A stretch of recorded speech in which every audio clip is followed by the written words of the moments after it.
Standing Committee meeting for Executive Finance and Corporate. Today's the 19th of May, and just welcome all the councillors and staff, and we I hope you're looking forward to a productive and enjoyable meeting, one that's filled with respectful but robust debate, as we always do. Sometimes there's a perception that councils don't engage in robust debate as they do in Parliament, but I think sometimes we do a pretty good job of that. So looking forward to that today, and welcome to the staff as well. And yeah, as I said, hope everyone has a good, productive and enjoyable meeting. Okay, so we'll open the meeting, of course, 9 a.m. and I don't think we have any requests for leave of absence, Mr. CEO. So great to see everybody back today, and welcome back to Councillor Jones. Good to have you back, Spud. Yeah, after I know you've had some caring for family members, so yeah, great to have you back on board, mate. Recognition of traditional owners. Over to you, Councillor Duff. Thank you. Thank you, Mr. Mayor. I'd like to acknowledge country and the traditional owners of the land where we meet this morning, the Waka Waka land, and acknowledge the elders both past, present and emerging. Thank you, Mr. Mayor. Right, thanks, Councillor Duff. Does anyone have any declarations of declarable or prescribed conflict of interest that you can think of on the agenda? Yes, Mr. Councillor Mayor. Schumacher, yep. I'd just like to raise a potential conflict of interest for item 6.2, the South Burnett Regional Council lease amendment with South Burnett Community Hospital Foundation. I'm a member of the South Burnett Community Hospital Foundation board, so I will choose to leave for the meeting for that item to be addressed by council. Thanks, Councillor Schumacher. We'll make note of that. That's item 6.2. Anyone else? We don't think at this stage that they can think of to declare. If not, we'll move on. Confirmation of the minutes of the previous meeting at page 5 on the agenda, item 5.1. Right, well, the minutes are there. Councillors, any questions, comments or concerns in relation to those minutes? Otherwise, I'll move that they be received. We have a seconder for that? Yeah, thanks, Councillor Duff. Those in favour? Carried unanimously. Thanks, everybody.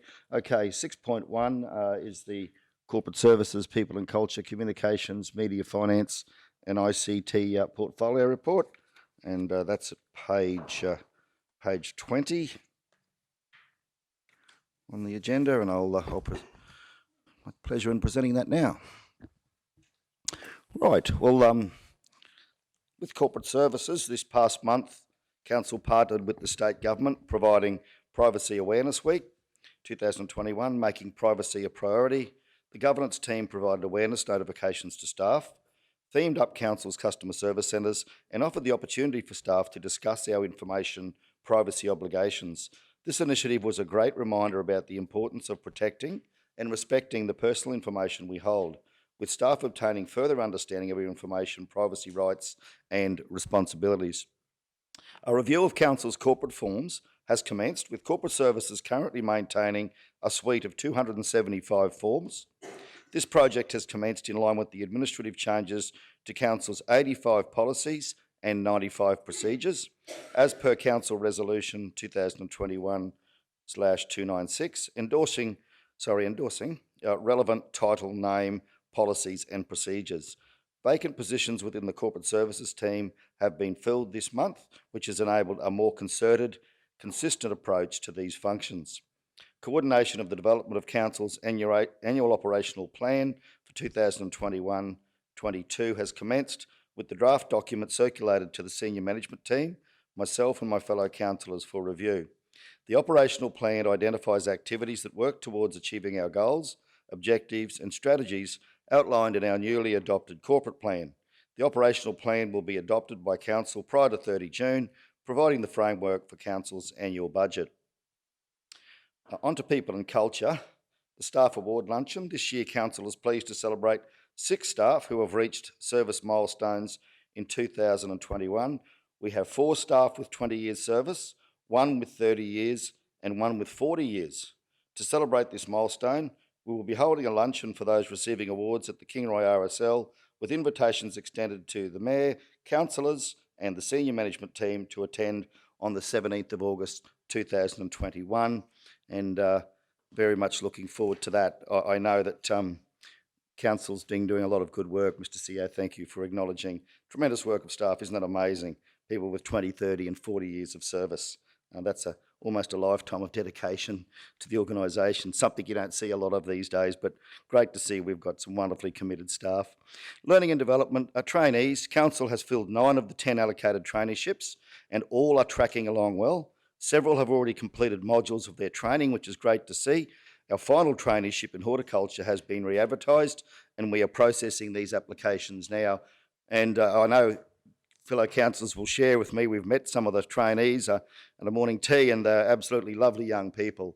We're so blessed to have such wonderful young people in our region, and we congratulate CEO and our people and culture team on giving them an opportunity to start a new career through their role as trainees in council. Apprentices as well. Council has 3 apprentices within the region. We've got 2 in the Kingaroy workshop who are slowly catching up on TAFE blocks following delays caused by COVID, and 1 in Mergen who was recently recruited. They are undertaking apprenticeships in diesel fitting and fabrication, more commonly known as boiler making. So again, great to see that Council's helping to train our tradesmen of the future. Work experience students, we've welcomed 2 work experience students in the Kingaroy fabrication workshop in term 1. One of the students has continued work experience into term 2, and we have another student lined up to commence work experience in term 3. We are anticipating further requests from schools within the region over the school year and hope to welcome work experience students in administration.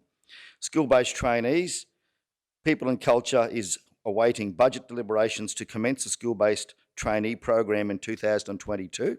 It is anticipated that work will begin on engaging high schools within the region in August or September 2021 to commence a recruitment process for school-based trainees to start work in the new school year. It should be noted that varying aspects must be considered to engage school-based trainees, and these include relevant supervision, funding opportunities, registered training organisations available to suit, for example.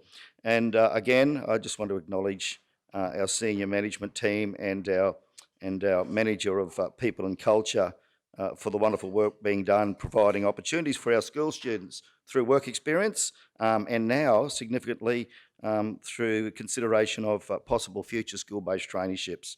It's wonderful, wonderful work and great to see. Communications and media. In March 2021, the communications and media team progressed the following. We sent out 34 media releases, we had 11 media inquiries, and on social media, 75 posts on Facebook, 17 on LinkedIn, and 11 on Instagram. We had 1 article of e-news. We prepared, published 6 printed advertisements, and 11 graphic design articles were prepared. A list of all the media releases and inquiries and statistics for April is available as an attachment to this report. And again, I'd like to congratulate our new staff member, Grace, in working with Coordinator Tracy. Grace is now starting to find her feet, and we're really starting to see an increase in the number of media releases that we're getting out, and we're getting better every week in the work that we do there as we learn about how we can most effectively share this information with the community. So again, well done to the comms team. Finance, well, at the end of April, Council had a net operating profit of $4.021 million. Now, we won't get excited because while we're currently 80% of the way through the financial year, recurrent revenue was sitting at 91% of the budget and recurrent expenses were only sitting at 80%. Operational grants are sitting low at 48% of target. However, Council is expecting approximately $4.6 million to be paid in May or early June for the federal assistance grant. Current predictions by our finance team are indicating that Council will finish the year with a net operating loss closer to the original budget that was adopted in July last year. So that's a good result. This will be heavily dependent on the end-of-year adjustments, which include contract asset and contract liability movements, as well as landfill, gravel and long service provisions, which are greatly influenced by end-of-June discount rates. For the month of April, Council's cash and cash equivalents decreased by $3.056 million to give an end-of-month total of $45.998 million. Out of this balance, $21.43 million was restricted, and the remaining $24.568 million was classified as free cash. Council held over $41.49 million of this cash balance in QTC, with interest rates being uncompetitive. No calls for term deposit rates from local banks were made this month. And I'd just like to point out that while cash decreased by $3 million, that's because we've come out of the rate cycle. So we really collected no rates in April, but of course we had our ongoing expenses. So we'll see that balance out between now and the end of June.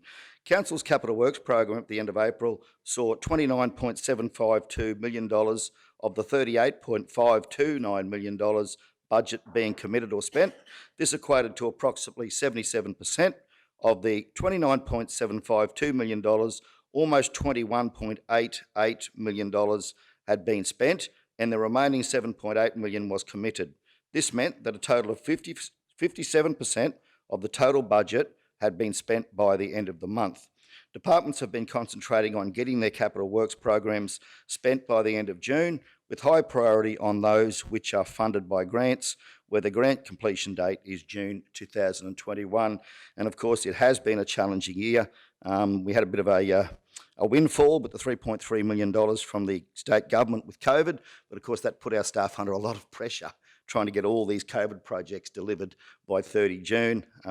So look forward to seeing those statistics improve between now and the end of next month.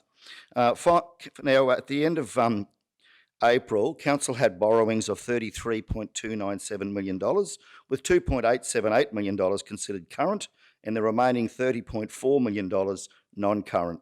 Finance will be finalising the fourth quarter review at the end of May, and we'll have a good indication after that as to where our end-of-year position will fall, including the expected cash balance for June 2021. From current data, Finance does not believe that Council's cash balance will fall below the third quarter prediction of $35.6 million, but should lie above this. The highest risks associated with the actual end-of-year balance will be the timing of grant funds received and capital works program spending, as was detailed previously. During May, Finance will be busy with the beginning of the yearly audit process, and I know that the staff are busy right now working on that, with auditors performing their preliminary testing from the 10th of May to the 21st of May. Okay, on to rates, and debt recovery activities continued in April, with 1,273 first rate reminder notices being issued on the 7th of April, and 762 final rate reminder notices being issued on the 28th of April. Any ratepayer who does not pay in full or make a satisfactory payment commitment with Council by 14 May will have their debt, if it is greater than $800, sent to our debt recovery specialist for the commencement of legal action. This will likely happen in the final week of May. Rate search requests continue to run at extremely high levels.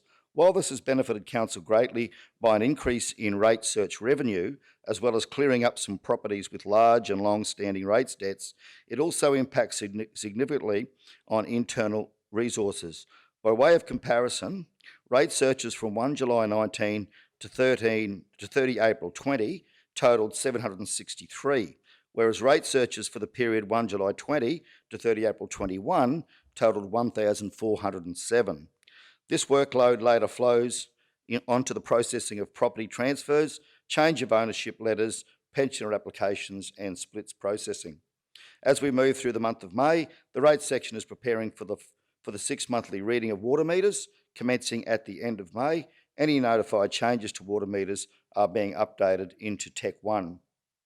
The public consultation period for Council's proposed changes to sewerage pedestal charges concluded on 30 April, and the resultant comments will be compiled and likely discussed at one of the Council workshops in coming days. Sale of land warning letters issued in March also had an expiry date of 30 April. A report is planned to be presented to Council in May, recommending the commencement of formal sale of land for overdue rates, proceedings for a number of properties. Procurement, Council is pleased to advise that a local provider has been appointed as the successful supplier for high-vis field uniforms and workwear for a contract period of 12 months. Procurement conducted a cost analysis on the bulk fuel storage at the Mergen Depot to assist with determining the useful life of the bulk fuel storage facilities versus fuel cards. No change will be made at this stage. Council is in the process of changing its online tendering portal, where public tenders, requests for quote and expressions of interest will be advertised to reach the wider marketplace. This is due to the closure of the existing tendering portal, LG Tenderbox, and tenders and requests will continue to be... Sorry, I've just lost my page there. 21. Can we get that up on the screen, Linnell? 23. Okay, here we go. Tenders will continue to be advertised. This is due to the closure. Where did I get to, Lynn? Oh, okay. Continue to be advertised at the council website with either downloadable offer documents or a link to the new tendering portal once established. Sorry about that. I think I've got some of my pages mixed up. I know, here it is over here. It's on the back page of that one. So look, that's my portfolio report for this month. Thanks to the staff for helping put that together. You've been very busy. I know you've done a wonderful job, and it's now my pleasure to move that be accepted. Thank you. Do we have a seconder for such? Thanks, Councillor Potter. Okay, councillors, any questions or comments in relation to the report? Yes, Councillor Duff. Thank you, Mr Mayor. I'll just, through you, Mr Mayor, to the CEO, just wondering how we're going with our procurement for our internal staff uniforms, because I see that we're our external staff are getting locally owned high-vis, locally supplied high-vis. Just wondering where we're at with our internal staff procurement uniforms. Thank you, Councillor. Here's one we prepared earlier. We have had, oh, just need to read it off the screen. It went out to all staff on the 17th of May. We've had a complete list of ranges by the local suppliers, recommended process. We had Uniform Zone came back to us with a series of suppliers they can come back. Work Stuff came back with, so Uniform Zone 1, 2, 3, 4, 5, 6 collections they can access. Work Stuff can access 2 collections. Copards 1, 2, 3, 4 can access 4 collections. And Mark Smith Menwear has provided a response, most likely to the similar providers, recommended a call, discuss with supplier. So there's a process in place with the uniform allowance. Now, we're not forcing staff to use any provider. They're more than willing to access, but yes, that's progressing through. They're in the system, and we're working with the responses that we've got from the suppliers.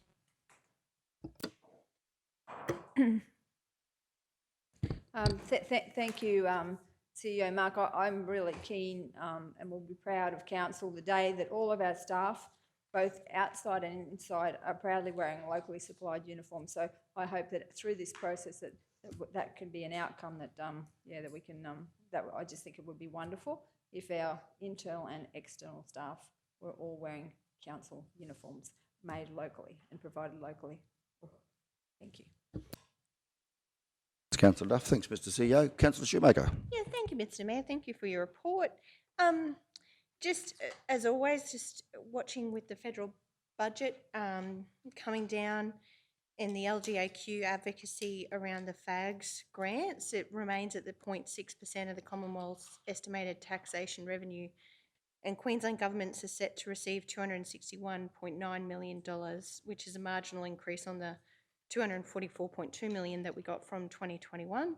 And the LRCI funding, I believe, from the report I've read, Queensland is set to get $299.2 million, which is a $60 million funding boost from 2021. I just was interested, certainly we're going through the budget process at the moment, but in terms of the methodology and the calculations for allocating that funding across the councils of Queensland, and wondered if CEO Mark could give us some insights into that. Because certainly in our current situation, the FAGS grants are really important to our operations as a council. So I appreciate your insights, CEO Mark. Thanks, Councillor. That is a really good question, because the mysteries of the FAGS allocation has been pondered for a long time, and I'm not being flippant. It is It's a very complicated formula that the department uses. So the federal government gives it to the state government, the department then, and the Grants Commission gets involved as far as the allocations. There's a road component and a general component, but the road component actually affects the general. My take on it over the years and through quite bitter experience on occasion. As councils, since amalgamation in particular, and I'll go back through several, as councils actually got way better data with their assets, which is good practice. We thought, oh well, there would be an impact on the roads component. The roads component wasn't impacted, but the general component was. So go work that one out.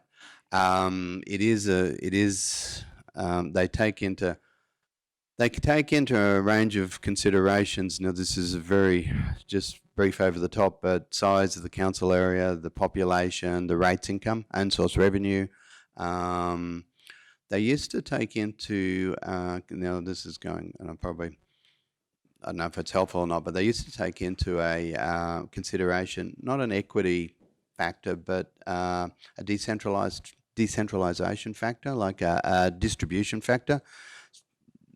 Several communities spread over a large area is much harder to service because you have multiple infrastructure. They took that out, probably about a decade ago. Maybe just coinciding with the amalgamation times.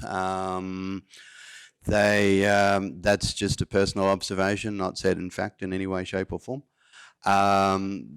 It is continuing. The one good little bit of bright, shiny news that we had, which we will definitely be bringing back to council for a report. We only spoke about it as a group of senior staff this week.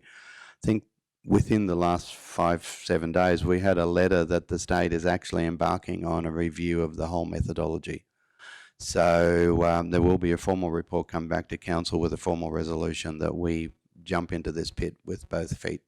So it's probably a little bit vague, council, but yeah, the workings of the methodology is a mystery to the department. Yeah, thank you, CEO Mark. Certainly from the research I've done, it's a bit of a mystery to me as well, I have to say. And I'm glad to hear that report's forthcoming because, you know, out of the $4.6 million that we're expected to be paid in May or June, the fact that there is a $244.2 million bucket of FAGS grant funding for the Queensland councils, you know, to me, 4.6 million is a very small amount of that funding. And I certainly think the more we can understand the methodology and the things that we as a council need to be doing to try to advocate for more of that FAGS funding, I think is really important going forward. GM Susan, appreciate any insights you have. Thank you. Through you, Mr Mayor. Thank you, Councillor. And I agree with the CEO. That was an excellent question and it has been a mystery for years and years. The reason why the LGAQ, an increase for the FAGS grant has been pursued for years, and that's why the LGAQ have asked for a 1% increase because the formula is so complex. It does take in your Indigenous population, it takes in your aged. There's lots of formulas there as far as your community. So that's why the national local government professionals have also been lobbying for an overall 1% increase to all of our FAGS grants or federal assistance grants because of the formula. So they opted not to go into that formula there. It was easier just to get the gross like that. So, but we haven't been successful with the budget just handed down, the federal budget. Unfortunately, it wasn't good news for local governments and we do rely heavily on it.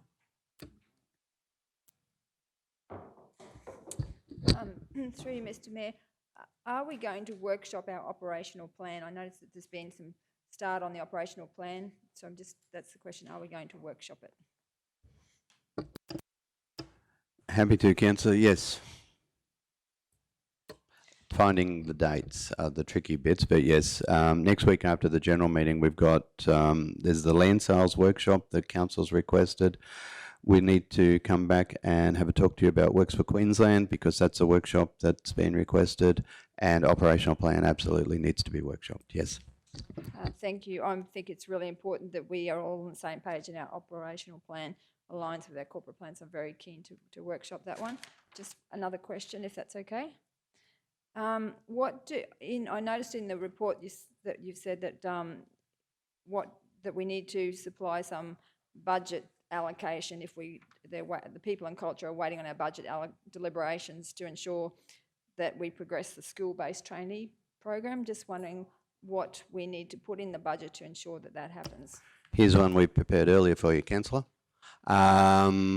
The workshop that we had the other day with the Exec People and Culture Officer CEO budget, which however you want to describe it, spoke about there was only a difference of about 38,000 in the total budget allocation for this year. We've absorbed all those costs.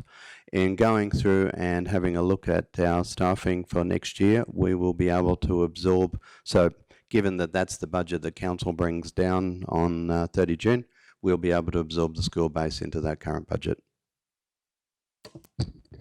Thank you. I'm really keen to support school-based traineeships. I think it is really important for us to work with our young people to ensure that they have an opportunity for future work in our region. Just one more question, Mr. Mayor, if that's okay. So just on the, I noticed that we're going to have the sewage pedestal charge feedback. When we put the letters out, the feedback is going to come to a future council workshop, but we're discussing in this budget this afternoon our pedestal charges. I'm just wondering when we're going to see that feedback on those letters. Yeah, thanks, Councillor. Good question. If I could answer, Mr. CEO. So, yeah, thank you to the staff for providing that feedback. I know at the last workshop we had the big A3 sheet with all the feedback from the community. It was great to see that. So this report was probably a little bit out of date. So, yeah, it was a bit of a timing difference. So, Councillor, good question. But we have looked at it through the workshop, and I'm sure, General Manager, that we'll be able to have that information in front of us this afternoon, that community feedback, when we have our budget committee meeting this afternoon and consider our wastewater rates, pedestal change charges. So certainly we can work through that again this afternoon, Councillor Duff. Thank you. I thought there must have been more feedback coming through because in the report it says that there's more feedback, but I think it's very important that we take note of that feedback because we are looking at putting those charges up significantly. So I'm keen to work through it this afternoon and look carefully at what the community is saying about those possible rises. Thank you. Yeah, good point, Councillor Duff. It's always important as we consider that community feedback, and really appreciate the work the staff have done in putting that together for us. Anyone else on the report? Councillor Shoemaker? Yeah, just one more question I had jotted down here. Just with the rate searches, like it's incredible to see from the 1st of July 2019 to the 30th of April 2020, 763 searches compared to our current total of 1,407. That's huge. That's double what we normally do. So certainly appreciate the work the rates team are doing in that space. It's huge to double their workload. I just wondered, we talked a little bit about at the last meeting around the Tech One capabilities and how we were building that roadmap. And these rate searches also part of that bigger picture around trying to streamline some of council services and I guess make it quicker and more efficient for our staff, but also better for the customer? Thank you. Through you, Mr. Mayor. It is, Councillor. That is part of the review, and currently we have one staff member totally committed to rate searches. Two, I beg your pardon, I've just been corrected by Manager Selena, two. But we do, obviously, the revenue is virtually paying for those the wages. But look, there are many opportunities that we're exploring in other avenues with efficiencies as far as the rates department. Our ICT team have developed an app for the water readings. You'll see in we have lots of water readings a year. You'll see in the report that we're just due to do that. We're looking to possibly run the water reading, our contractor with one of our staff with the app concurrently to validate the data for the integrity of it. So there again, there's all of these initiatives and savings that we're really looking at, and it's quite exciting. But everyone, like I said, we have a list of 19 priorities, and everyone's excited to get in there. But that definitely is, that's one of them. Yes.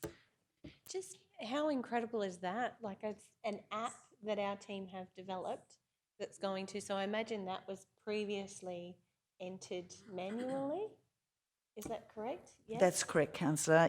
They're read manually, then they're entered. They were entered manually, so therefore you have a risk of human error as far as the integrity of the data that's being entered, and then that has to be checked and double checked. So the time savings with this app, it will automatically upload straight into Tech One.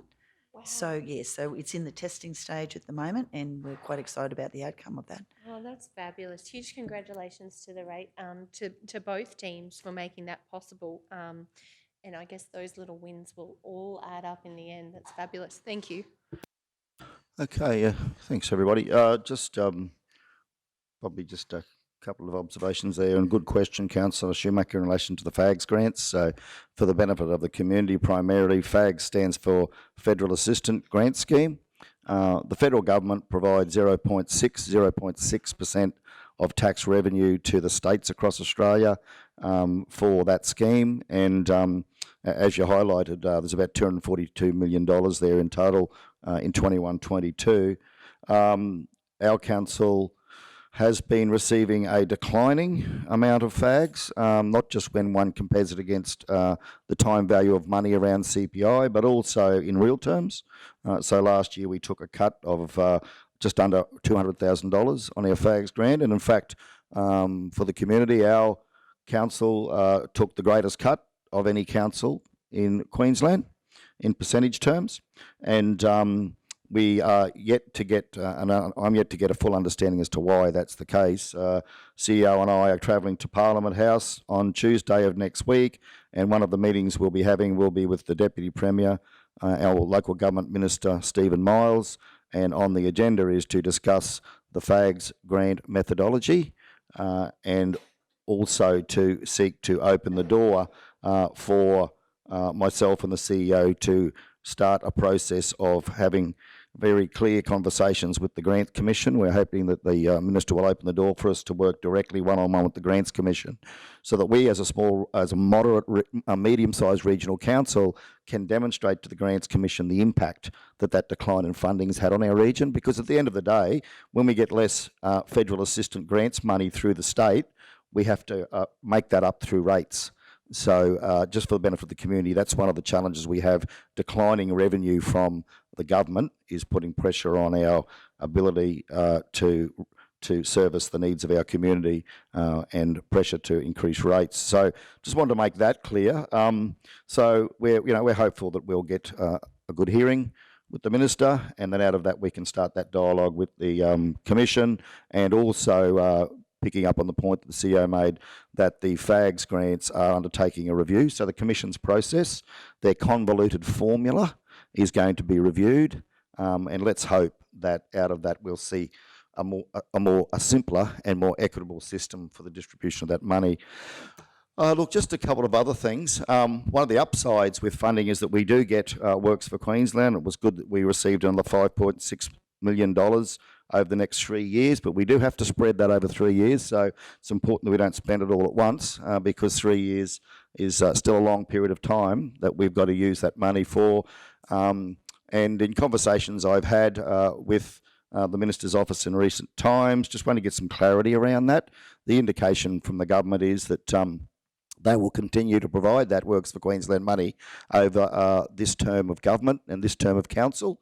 Obviously, we've got that 5.6, so I'd expect that in 2024 there'll be another round of that coming out. But very much a clear expectation on our council that is used to create jobs. So the government see that as a job-creating initiative, and they're very much, I suppose, General Manager O'May, government's very much keen, the information I'm getting, to see us spread that equitably across the region. They don't want to see it spent just in one centre. They want to see that is a job-creating initiative that spreads right across boundary to boundary. And I'd want to congratulate this council on, I think historically you've all done a very good job in making sure that all the communities are getting at least some of that FAGS, some of that Works for Queensland money. So we've got to go through a process for the community over the coming months of working out our Works for Queensland projects, bedding that down. And I'm really looking forward to tapping into those community plans that we've done, because I think that'll really help to inform that process. Just in relation, as the finance portfolio holder, in relation to the budget, touched on that in the report. We've got upcoming discussions in relation to budget. We've got a committee meeting this afternoon on that. And, you know, there's been a lot of commentary starting to now hit the community around, the media around council's budget. So, you know, the situation is that we inherited a deficit, this new council, of $2.8 million in 18-19, which was caused by a revaluation to a large extent of our road assets. That was then further increased to $4.56 million in 2021, but it looks as though that's going to come down closer to probably 3.5, 3.2, based on some of the savings that the staff have been able to make. So it's looking as though we'll track into coming under the 4.56, but of course the 4.56 to a large extent was adding to the roads depreciation amount. Now the building revaluation was another 1.4 million. So we went from 2.8 to 4.2.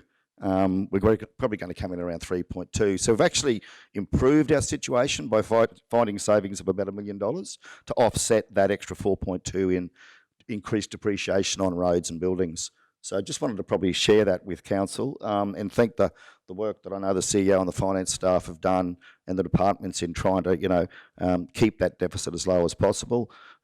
Having said that, though, we do have a lot of challenges facing us. It's important that the community, I think, come on that journey with us. We don't know where our deficit's going to land. We won't know that until we adopt the budget on 30 June this year. But, you know, there's every likelihood that we're going to have a deficit. I know that this council is very keen to minimise the extent of that deficit in trying to deal with those big depreciation amounts that we have no control over at this stage. But we are looking, as our first port of call, to leave no stone unturned in working through where we can find savings that will not impact on the community in terms of the delivery of services.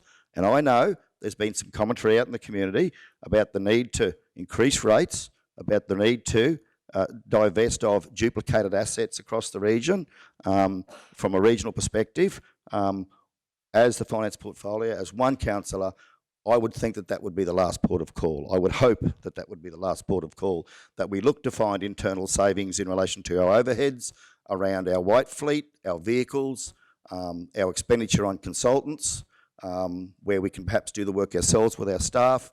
I would hope that that's the approach that we take first, and I would hope that we would endeavour to find savings that aren't going to, that will enable us to mitigate the extent to which we have to put up rates, mitigate any action that other councils are now having to go through in closing halls, pools and libraries. And, you know, there's probably a couple of councils in Queensland who are now having to consider those tough decisions. I would hope that if we put the work in this year and next year, work collaboratively, that we can avoid having to cross that bridge at any stage in the future. And I do believe there is significant scope with the work we're doing, General Manager with Tech 1, Tech 2, to find real savings in the delivery of and the efficiencies that Councillor Shoemaker's been talking about. I do believe there's also opportunities to find some real savings in our overheads, and also when we put our asset management plans in place, start to get the hierarchy right around our assets so that we can actually pitch the service delivery at the right level. And it might be that through that we can actually find some efficiencies and some savings. And I would like to think that that's where we're going to go first. It's very easy to jump in and say, let's put the rates up. Let's start to close pools, libraries and halls. But that's not the answer if we want to grow the region. If we want to grow the region from border to border, south to north, east to west, I believe we've got to grow and develop our small communities alongside growing Kingaroy as the regional centre. We've got to find savings and do things more efficiently. In addition to that, I just wanted to say to the community, we're doing a lot of work behind the scenes. There's a lot of work going on with the staff. There's a lot of work going on in having councillors. We're sitting in having workshops for long hours. We've been having budget committee meetings. I think the CEO has commented that never in his history has he seen, in his long career in local government, a council put so much effort into their budget.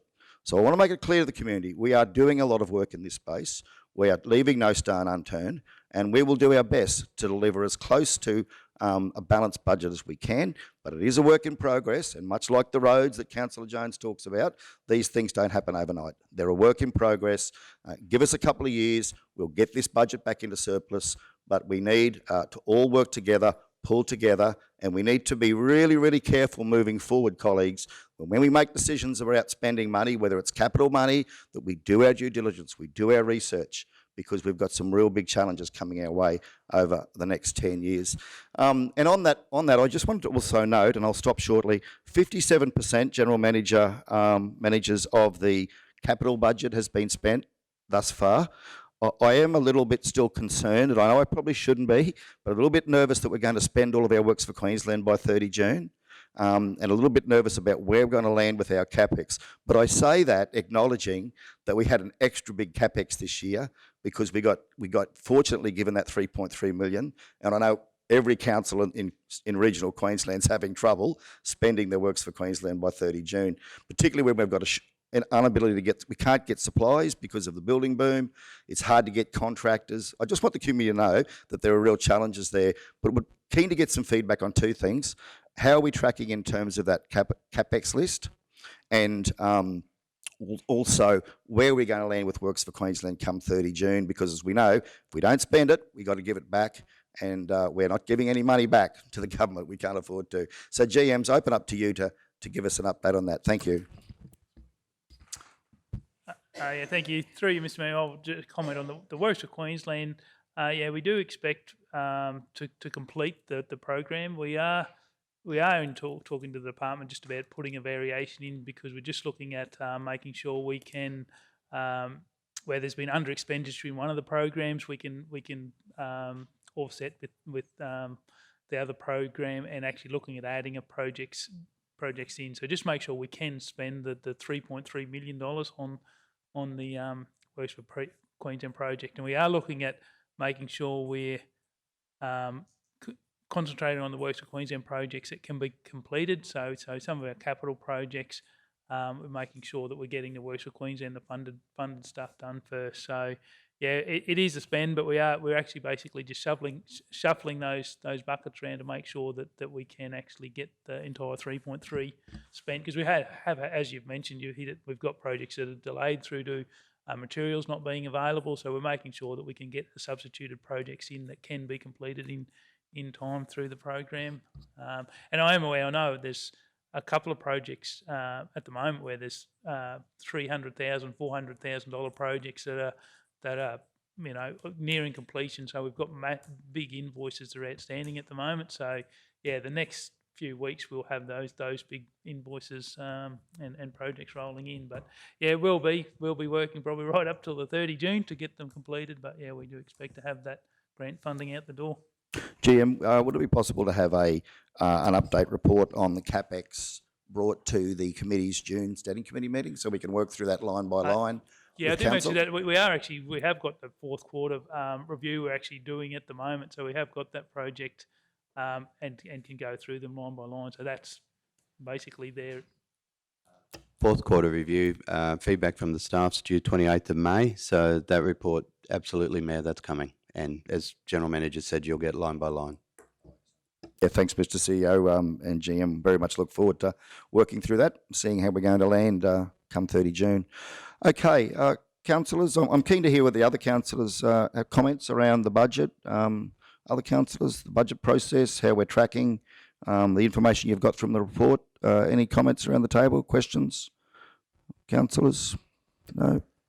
Councillor Henson, any thoughts or comments on the budget process, how we're tracking? Thank you. Thanks, Mr. Mayor. Yeah, look, it is a work in progress, isn't it? And I stated some 12 months ago that where we will end up in 4 years' time, as Councillor Duff has alluded to and Councillor Shoemaker many times, that we've got a lot of work to do in this space. And as you suggested yourself, Mr. Mayor, the public out there that are watching this and thinking that this is all beer and skittles, it's certainly not. And as Councillor Shoemaker and I often look at each other and think 12 months ago where we would be sitting here crunching numbers on some pretty big figures, and it is tough. And yeah, there's and of course there's talking amongst the community with rate rises and duplication of assets here, there and everywhere in every town. We've got multiple things, and certainly we don't want to see services drop off or those facilities disappear, and to keep them is a big work in progress. But yeah, I look forward to the next. We thought, I'm sure I stand here, we thought probably 2 months ago when we started budget talks and deliberations that we were going to be all over this, because last year, being a new council, we certainly were thrown in the deep end, and to come up with a budget only months after the council was elected was a big call. And 12 months on, we thought we had plenty of time up our sleeve, and here we are 6 weeks out from the 30th of June, and there's a lot of work to still go on. So it's a challenge, look forward to it, and as the Mayor has suggested, there's been some long hours, and it's an arduous task, that's for sure, and Councillor Duff has been here for many, many years, and I think the process we're going through will be one that needs to be acknowledged by the public, and certainly the work done by all our managers here in behind the scenes, behind the doors.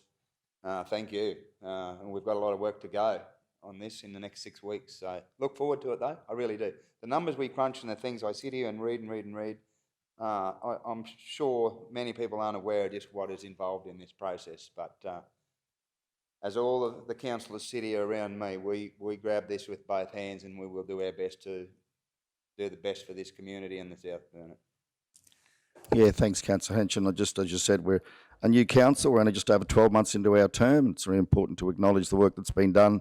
I use the word inherited carefully, but we did inherit a $4.6 million deficit. That's the reality. This council did, because we had $4.2 million in extra depreciation that we had to account for that hadn't been there in previous years.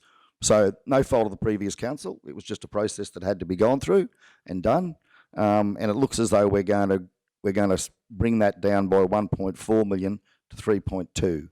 So I think that 1.4 million in savings has been a tremendous effort in our first term of council, considering the challenges we've had to deal with COVID and everything else. So good point, Councillor Henson. Can fully support that. Thank you. Councillor Frodoff, I'm keen to hear what your thoughts are around particularly our water infrastructure moving forward. We've got some real challenges there. Any observations that you want to share? Thank you. Through you, Mayor. Yeah, I agree with everyone here today that we have got some hard decisions to make. I do have concerns over the sewerage pedestal charges.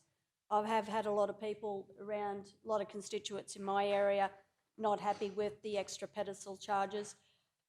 As everyone knows, last year all my area went up with no general rate increase, and I'm concerned that this is going to happen again. But we'll go through it and see what the best outcome is for the South Burnett Regional Council and the ratepayers. Thanks, Councillor Frodoff. Any other councillor? Councillor Potter, your thoughts? Thank you. Thank you, Mr. Mayor. I'd actually probably follow on from Councillor Frodoff's concerns there, especially with regards to the pedestal charges, because we already have people paying that extra pedestal charge. So it's not fair and equitable right throughout the whole South Burnett. So it's not just a matter of putting up. There is cases where some may have to come down in line with what we're already charging. And I think people need to understand the fact that it's just not as easy as, let's add a pedestal charge. So, this is a really hard process, and we are really looking into it with all our eyes open. And it's something that we do not take lightly, because we know how many people it will affect in the end. So, yeah. Yeah, thanks, Councillor Potter. If I could just clarify for the community, at the moment, council charges in the current year $739 for the first pedestal. So that's the first toilet. If you're a resident, you've got a home in town and you've got 2 toilets, well, you only pay the one, the $739. You don't pay for your second pedestal. So that's a concession council gives to local residents, to residential properties. However, if you are outside of that residential classification and many of the other classifications, you do pay still the $739 for the first pedestal, but you pay 28% of that for the second pedestal, which is $207. So council is in the process with its budget committee work at the moment of reviewing that second pedestal charge. and particularly looking at some of those big network users, those major state government organisations that have a large number of pedestals, that make a significant contribution to the burden on our sewerage network, and that at the moment are only paying $207 per pedestal. And that needs to be seen in the context that some of those big state-funded organisations don't pay any rates. I don't know if the community's aware of that, but the state government, all of its buildings, whether it be hospitals, schools, state government offices around our region, sitting on local land, they don't pay general rates as you do. So we don't collect any rates from the state government on all of their buildings, but what we are doing is giving them a fairly big concession on their pedestals, paying $207 per pedestal compared to $739 that is being paid by the households. So I think it is good to see that the council has got the courage to deal with this issue once and for all and bring that into line and achieve that equity that Councillor Potter has said. Councillor Shoemaker? Yes, thank you, Mr. Mayor. I just wanted to acknowledge the work that's happened behind the scenes. I know our finance team and the entire council have worked very hard to bring council the level of detail that we have seen, and certainly I know we've all got binders of documents, which has been great bedtime reading. Just wanted to note, 12 months in, I've been doing a fair bit of reflecting myself, and I do believe this council, we do have the courage for change. And I did talk about that a lot during my campaign, about the courage to challenge things. Just because it's always been that way doesn't mean it has to be that way.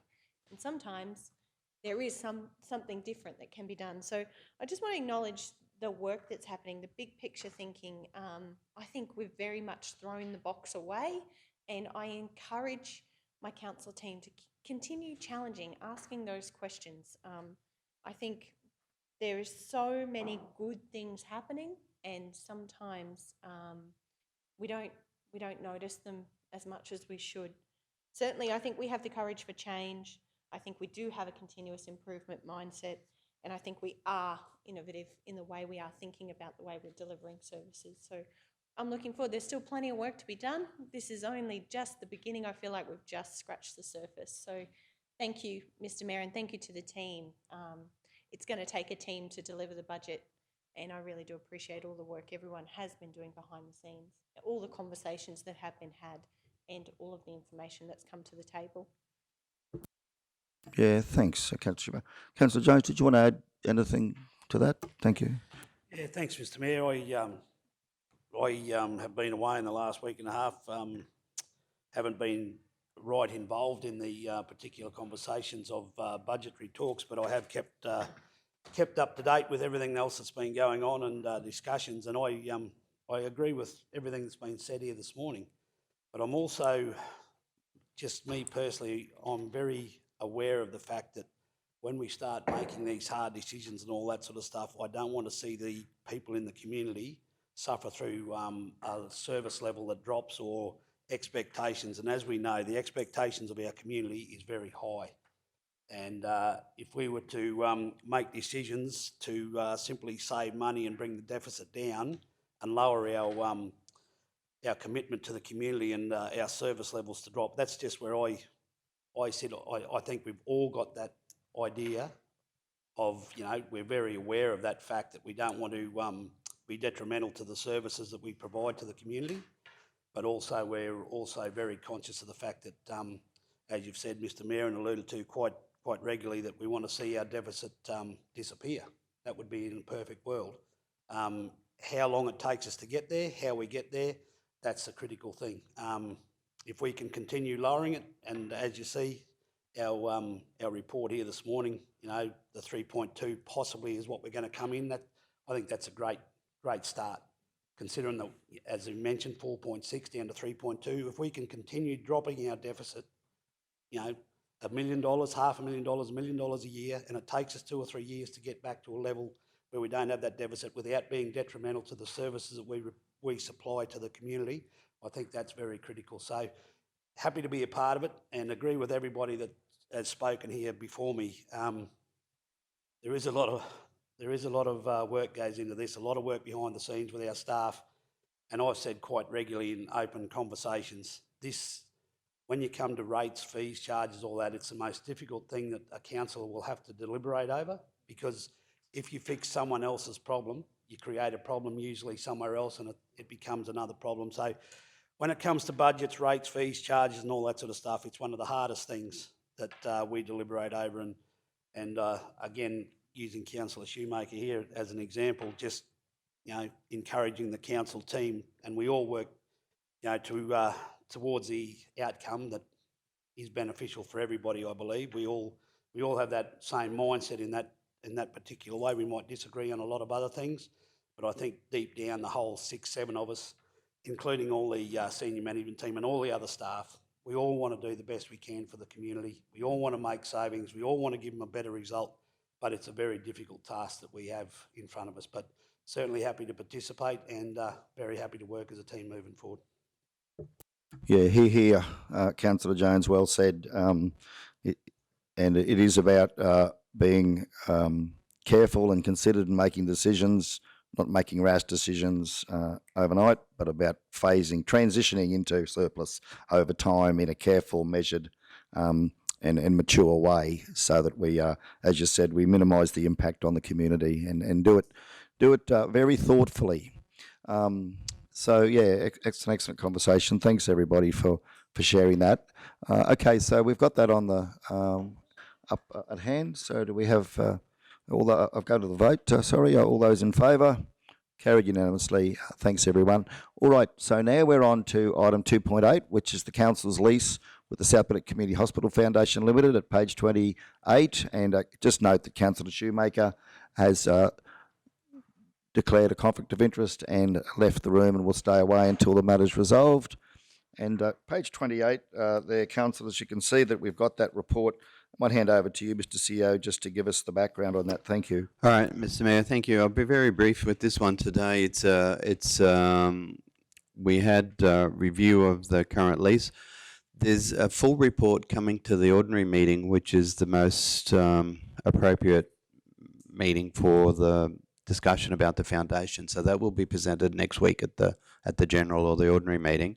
There's been a lot of conversations with both the provider and external parties, and I'll actually have an opportunity to use one of your quotes, Mayor, as no stones being left unturned looking for funding for the hospital.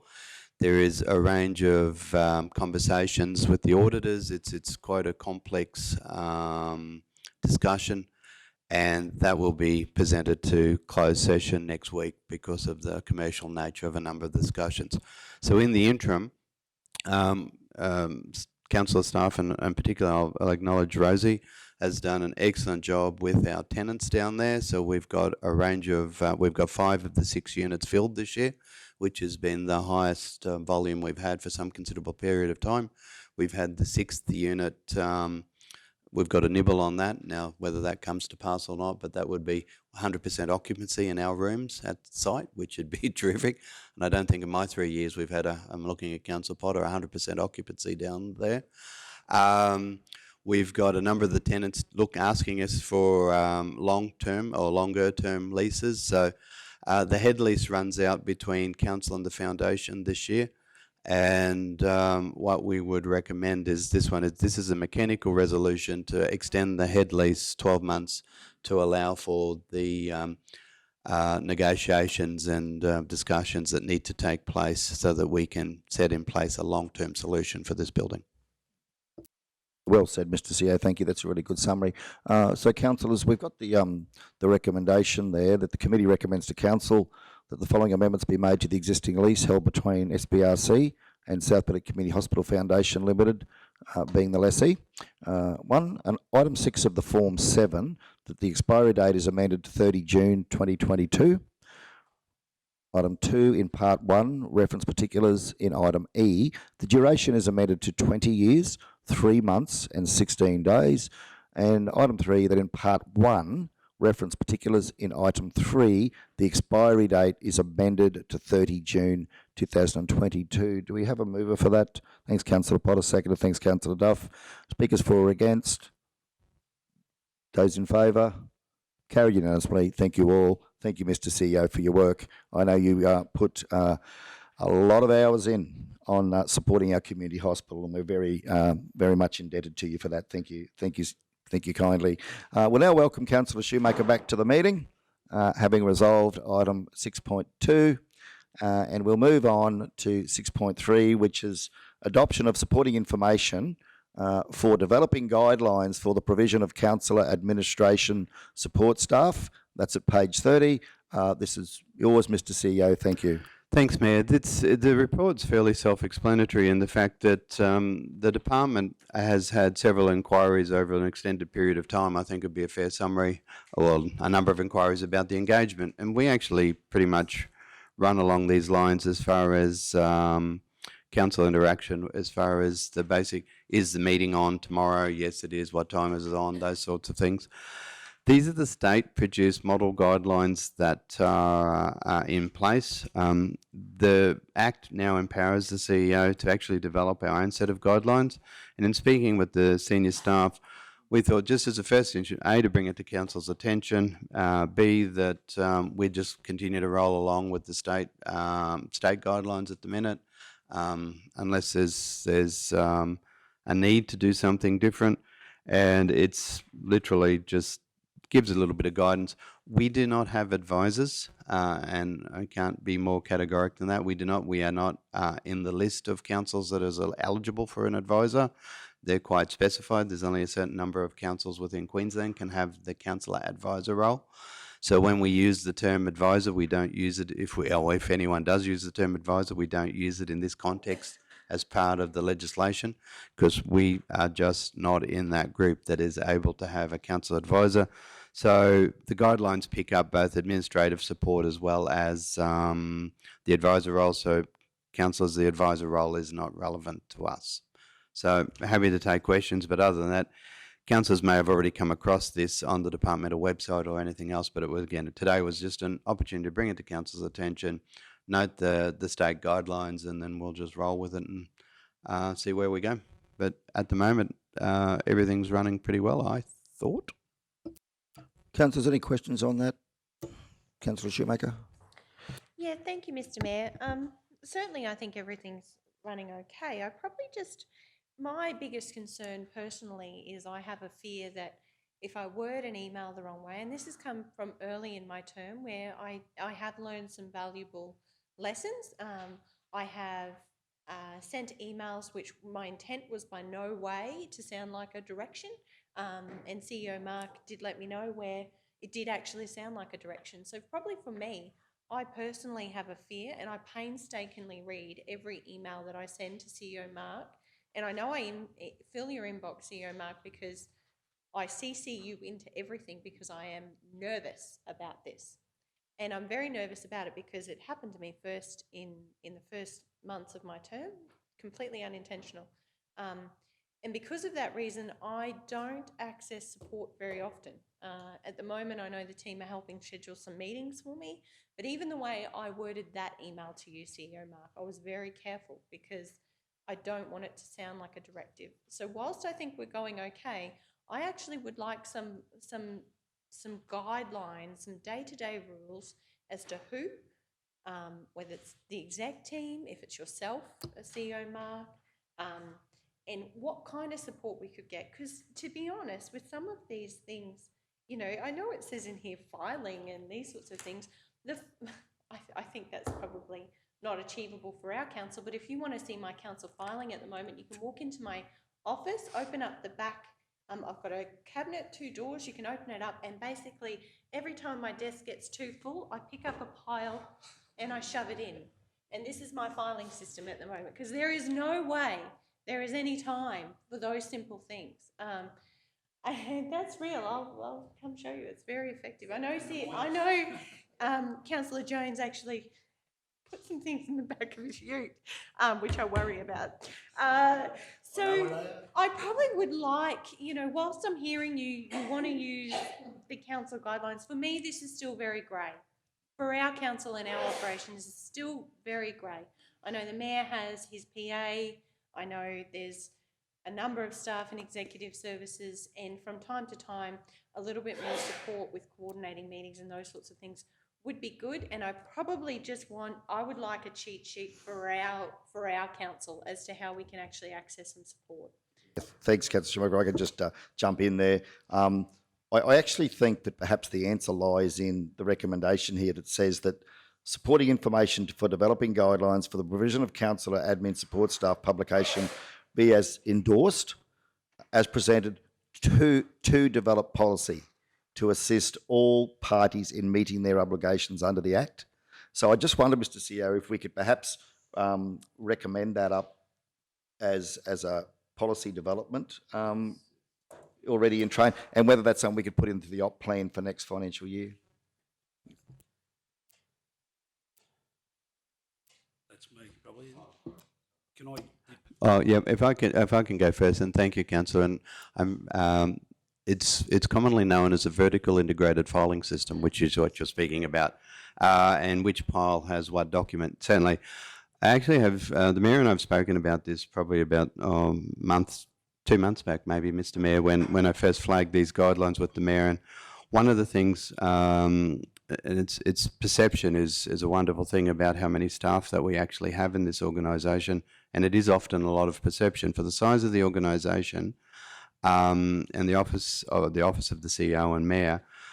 I have flagged interest in, because of the volume that's coming through, particularly with councillors and the volume of requests you get from the community, that there may be a requirement going forward, and certainly it's not been plugged into the budget or anything like this yet, but it would be a discussion I'd like to have in the new financial year about a council support officer to assist with some of these things. It's conjecture at the moment, as far as it's a thought bubble that I've only spoken with the Mayor and probably have flagged, but it is certainly something that, yeah, certainly, Mr. Mayor, this recommendation will allow us. The models are there. Councillor, a lot of the things that you just raised are common. The complexity of the legislation and what gets reported, and I noted the media, but the insight brochure from the OIA came out the other day, and they were chatting about how many they dismiss. Whilst we work with them very closely, the number that they dismiss, it almost comes back to me, and to use your term challenge, I would challenge them that they've probably created an environment where they're getting a lot of issues being reported that aren't issues. And as what I presented when I went down and spoke to the CCC about their processes, wouldn't it be just absolutely lovely if we got back to a period where they actually invested in the training and development, so that was very clear at the front and a clear set of guidelines, so a lot of this stuff was weeded out before it got put in. And then rather than concentrating on trying to catch the bad guy, we could actually be proactive and sort out the good guys.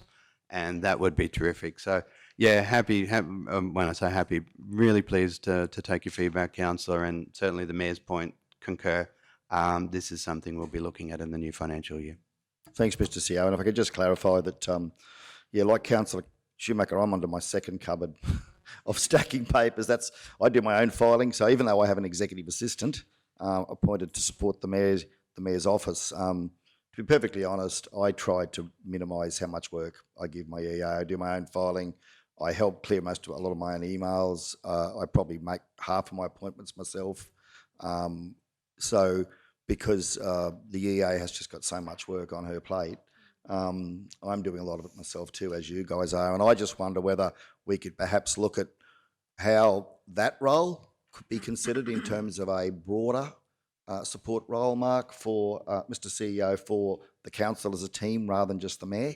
And that means and I'm happy to do more admin work myself if I have to help share that across the councillors. I don't even use my office, to be honest, as you've probably noticed. I'm out and about in the field working, or I'm working at my accounting practice, and I use my office over there often to work on the council laptop. But look, again, Mr. CEO, probably happy to open up my office back to using as a conference room for the councillors, and look at perhaps how we can actually realign some resources to support the councillors, because I think Councillor Schumacher makes a great point.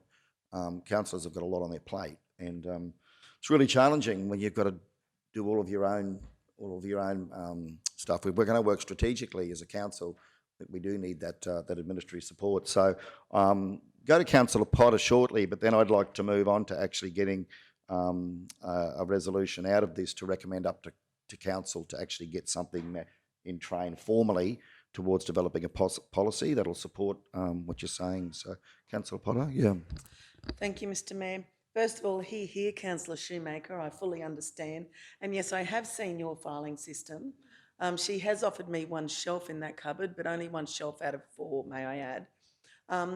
But with regards to, I'd like to discuss emails as well, actually. So if this does come to fruition, because I don't know about any other councillor, but I'm having trouble just trying to keep up with emails sometimes. There are times that I've been 200 emails behind. And some of those emails are really emails that I don't really, they're like copies and generics and things like that, and it'd be really good to have someone say, hey, Tanita, I've been through emails. These are the ones you need to worry about. And they're the ones that I really look into. But out of that 200, I'm sure there's only about 50 that are ones that I really need to worry about, because the others are just forward on emails and, you know, newspaper emails and things like that. So, yeah. Thanks, Councillor Potter. Councillor Jones?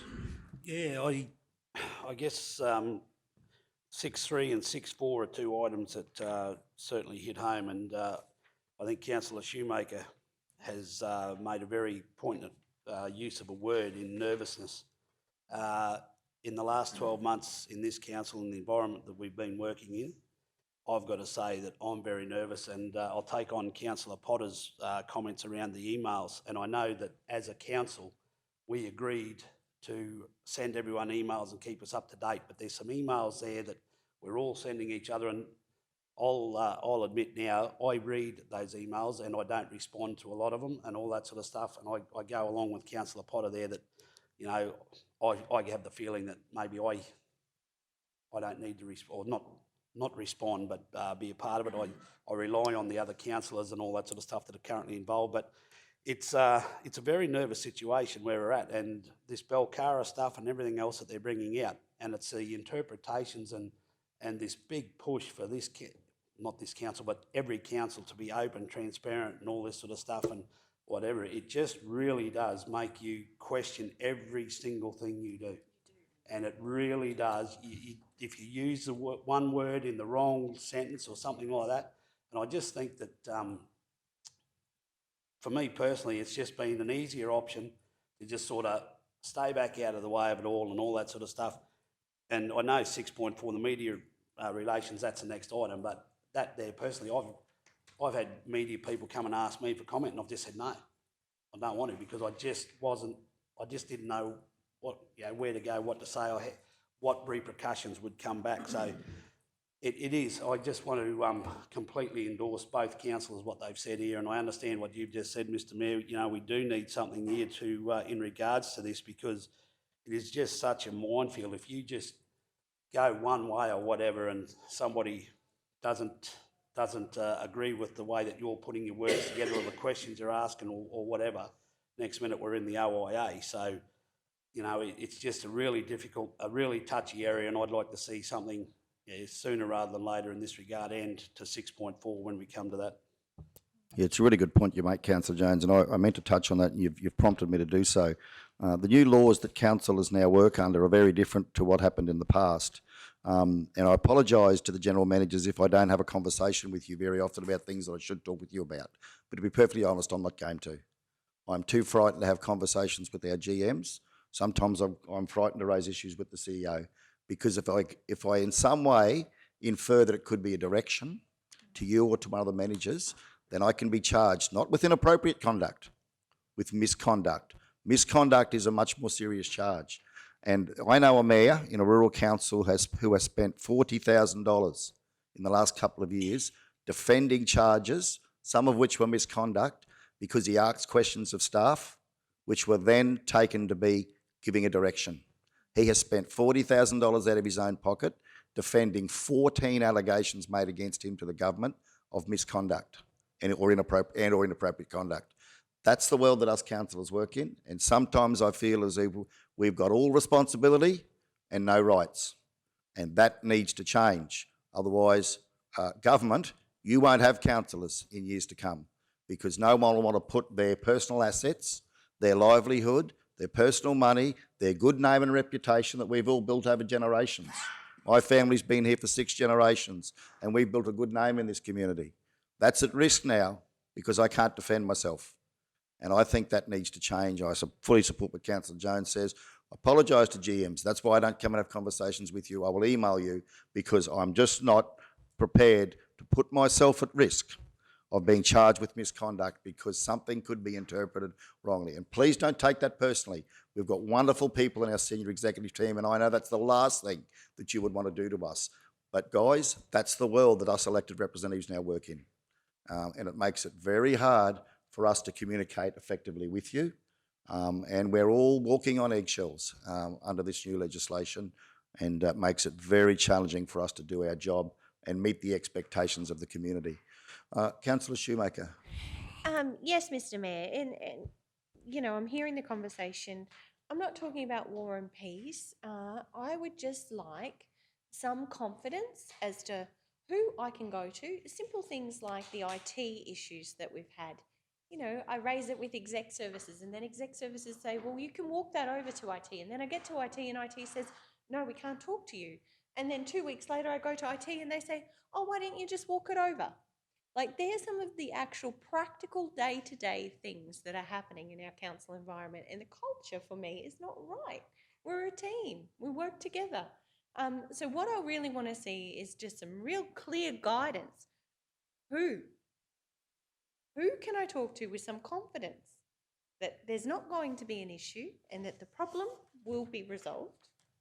And the other thing I really want to understand as well, and I know all my fellow councillors are in the same boat. I know, Mr. Mayor, you're the same.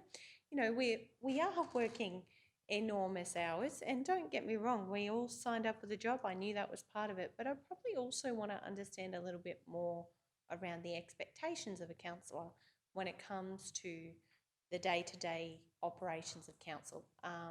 It's on our minds all the time. We don't get involved in the operations, but there's so much information. I don't know how many policies have come through my inbox this last couple of weeks where I've had sort of read them and thought, oh, well, that seems all right. I think we need some real guidance. As a councillor in this organisation for South Burnett Regional Council, I understand these are the Queensland government rules.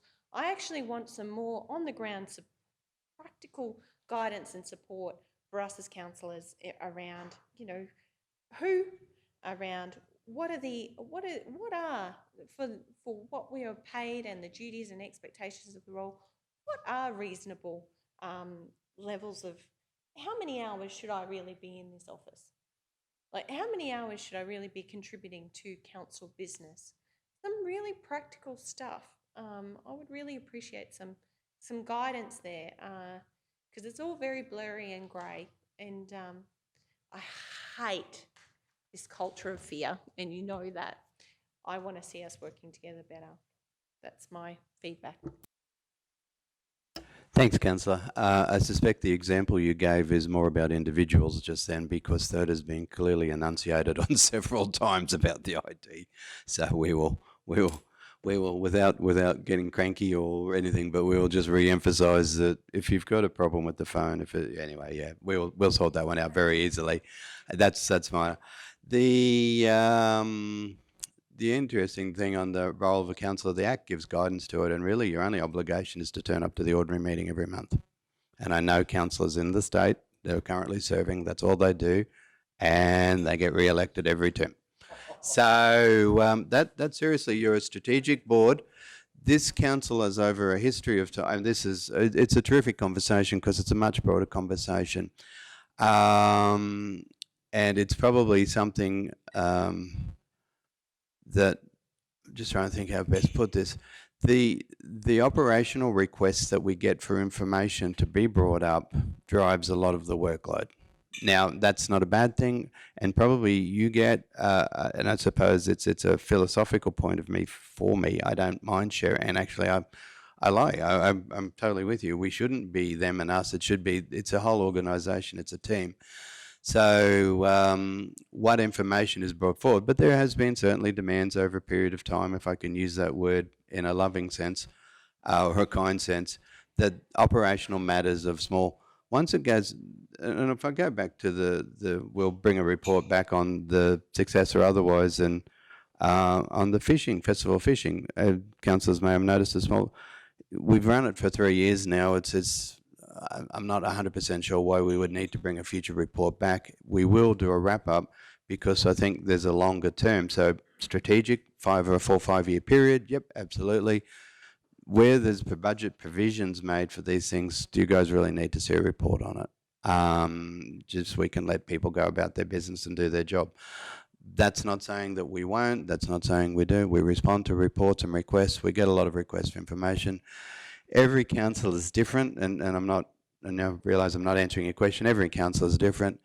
And if I can, I'll put a plug in there's massive amount of unclaimed hours that go in both through management. Our role is guided to give the amount of hours required to fulfil the role of the position. Above and beyond that, there's a massive amount of hours that go in. And I can tell you, it's not just the management. It's there's also staff. I won't say I'm first here every morning and last to leave, but pretty close. But there's a group of people I can point out and I can name them. They're here when I get here in the morning, and they leave with me in the evening. So it is, and I'll go back to my earlier point about perception, about how many staff we have. We run a fairly tight ship. We have a lot of very good dedicated people, and you guys are, I won't say some of the hardest working councillors, but the work, there's a range, and it's not to be unfair to you or other people, but you certainly put in the hours as far as a lot of the councillors I've ever seen. Thanks, Mr. CEO. Yeah. Look, Councillor Potter has made me aware that we have got the puppets happening over in the town hall, and I know we're all keen to go over and support that, because I know our library staff and our staff have done a great job in putting that on for the community. So I'd just like to put forward a motion that the committee recommends to council that the supporting information developing guidelines for the provision of council administration and support staff publication be endorsed as presented, to develop a policy to assist all parties in meeting their obligations under the Local Government Act, and to include such in the 21-22 operational plan. So 21-22 operational plan, we put the work in there to develop a policy on this for guidance for councillors. That's the intent of the motion. Do we have a seconder? Councillor Schumacher, thank you. Speakers for or against? If not, those in favour? Carried unanimously. Thank you all.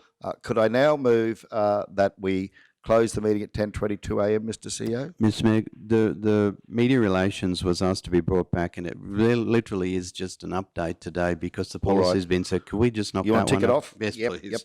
Yep. That's no worries. So we'll go to item media relations, which is item 44. 6.4 at 44. The recommendation is simply that we note that for information, and that the draft SBRC media relations policy be represented for discussion at the Executive and Finance and Corporate Standing Committee on the 16th of June. I'd move that because I think this is a very important initiative. I'm really keen to see councillors given a greater voice in the community through our media, alongside keeping the appropriate protocols in place. So I commend Councillor Schumacher and Councillor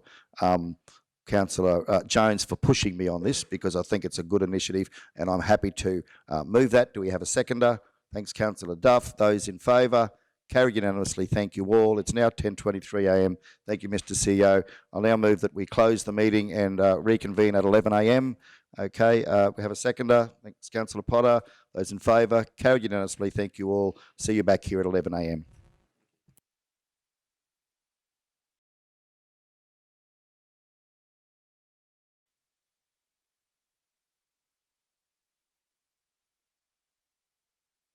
Okay, welcome back, everybody. Now reopen the meeting at 11:02 a.m. Do we have a seconder? Thanks, Councillor Duff. Those in favour? Carried unanimously. Thank you all. So we're up to 6.5, which is the financial hardship policy at 45. General Manager Jarvis, would you give us a brief introduction to that? Thank you. Thank you. Through you, Mr. Mayor.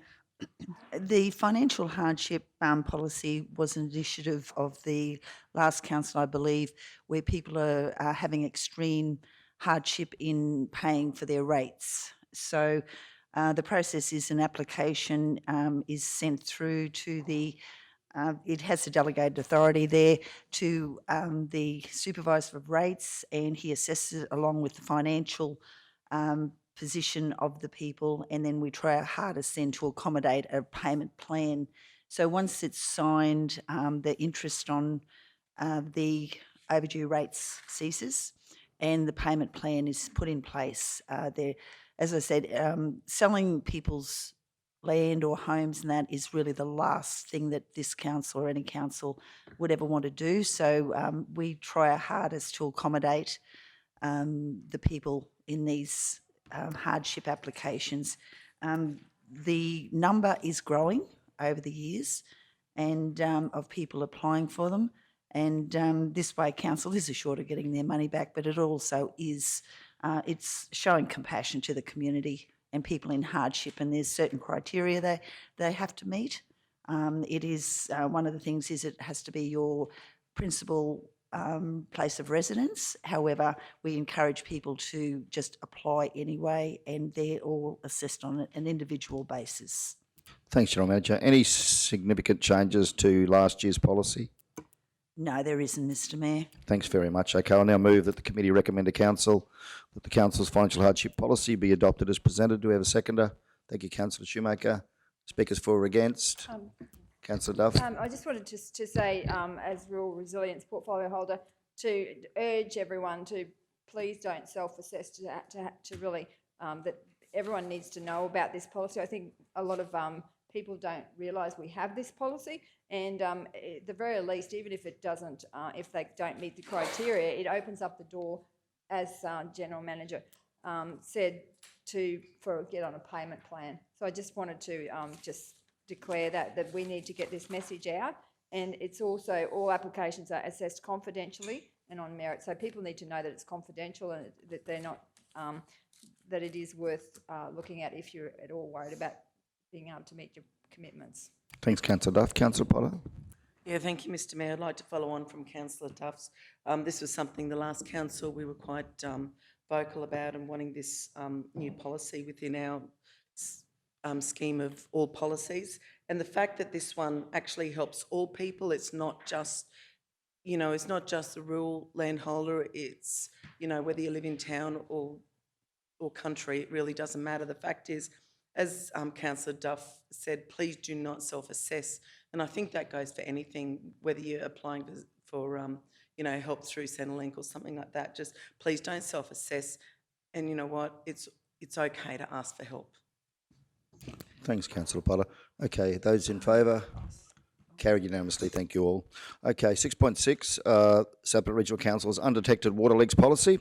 And this policy applies to property owners connected to a council operated water scheme, reticulation scheme, who request financial assistance where high water usage charges have been incurred as a result of an undetected water leak on their property.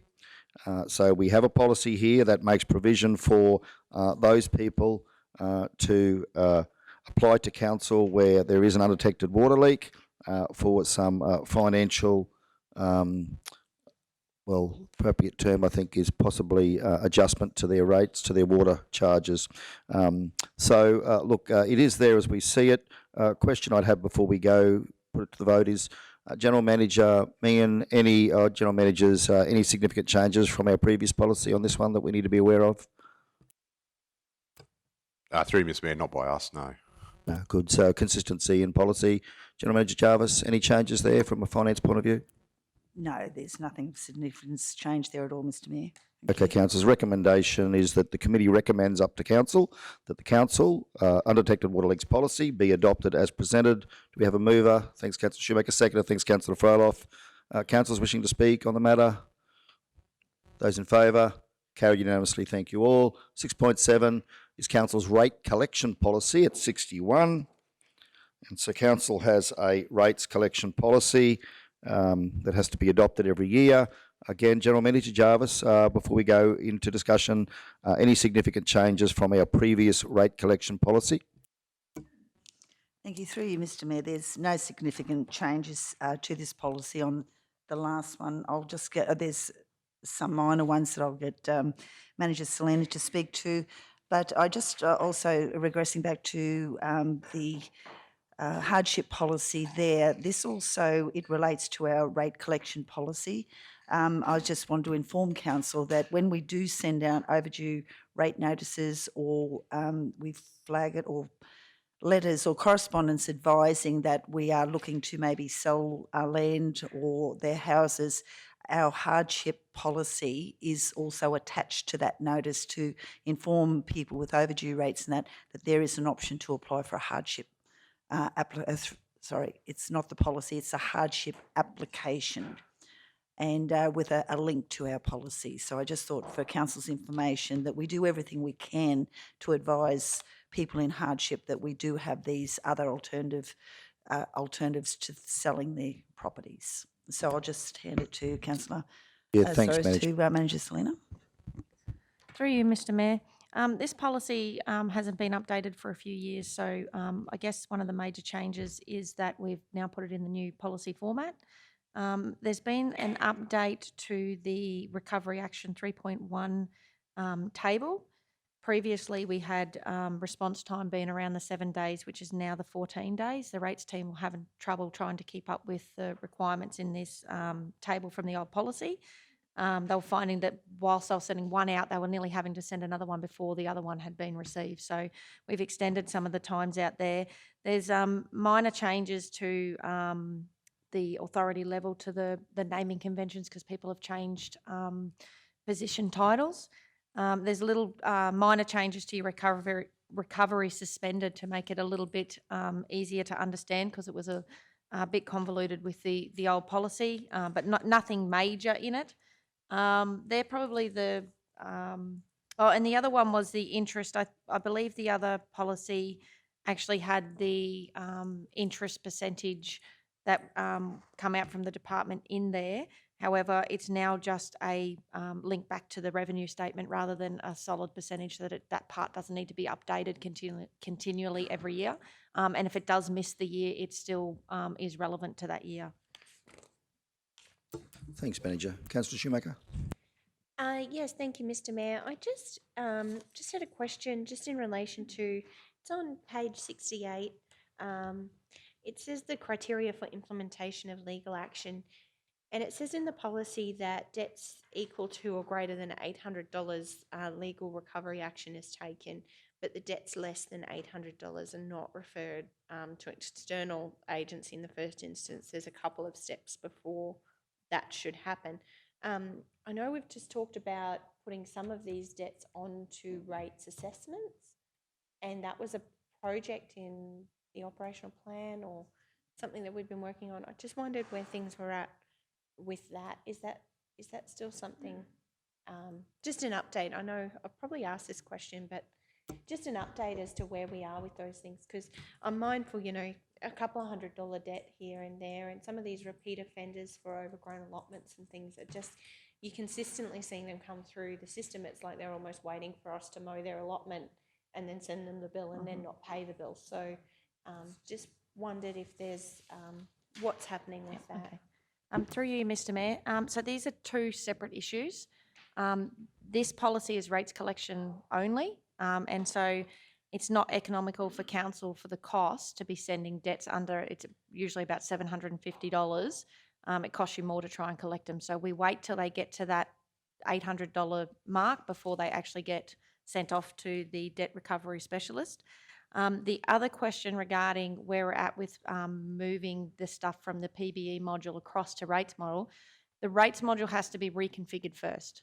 So yes, we can do it, but there's a fair bit of work involved in, like your rate notices need to have the layout change. So we'd have to go back to the printer and change all of our layout notices. Now, we are currently looking at the supplementary levy notice, which we believe is not configured in the system.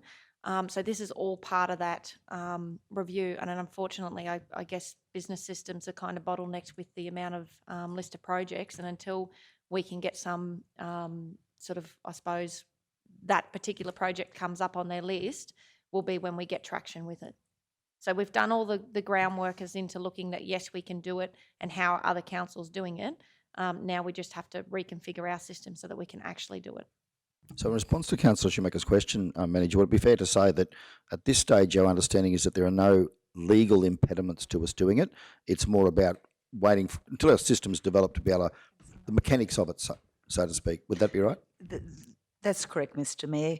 Legally, we can do that. We investigated that some time ago, but as Manager Selena alluded to, it's now formatting, it's a system thing that we have to now go on and reconfigure, but we have identified it so it doesn't fall off the radar. It is in our operational plan for next financial year, and we'll be actioning it as part of our business systems review. But like I said, it is a beast in itself. It's huge, all the improvements. It's quite exciting, that the project and these efficiencies, and that's a big part of collecting that debt that we otherwise have been writing off. That, and not only have we been writing it off, it's been costing council a lot of money for staff to be pursuing those little $20 debts and things like that. But with the sale of our the increase you'll see in our financials that the Mayor read there about our rate searches, and we have a lot of houses that we have sold because of this boom that we're having at the moment, which is very welcomed. A lot of those rates that were overdue have now been, the homes have been sold, so we have recovered a lot of those, which has been very, very good for council. Now, just on that, GM, clause 3.5 at page 68 talks about the local government regulations. Give the council the ability to instigate sale proceedings, vacant land after 1 year, and all other, which I guess primarily would be residences and commercial properties, would be after 3 years. So probably, I know we've had conversations confidentially about this before, but obviously just generally speaking, how's that process tracking at the moment? Particularly in light of the fact that there's real demand for real estate around our region. Have we got a process in place to deal with those 1 and 3 year properties that we've probably exhausted all the possible options to try and work with the ratepayers to pay that? Are we now moving down the track of dealing with the sale of those properties? Through you, Mayor, yes, we are. That was in your financial report there, where I think it's the end of May. We have sent the first and second warning letters. We did workshop it. We brought it to council to show you what was the 3 year, in excess of 3 years for homes or houses and properties, and also 12 months for land. And now we are going to progress. I think it's the last week of May is when the formal process starts for the actual sale of those properties. Yes. Excellent, thanks, GM. Okay, so we've got that there. Committee recommends to council that the rates collection policy be adopted as presented. Do we have a mover? Thanks, Councillor Froeloff. Second, thanks, Councillor Potter. Speakers for or against? Those in favour?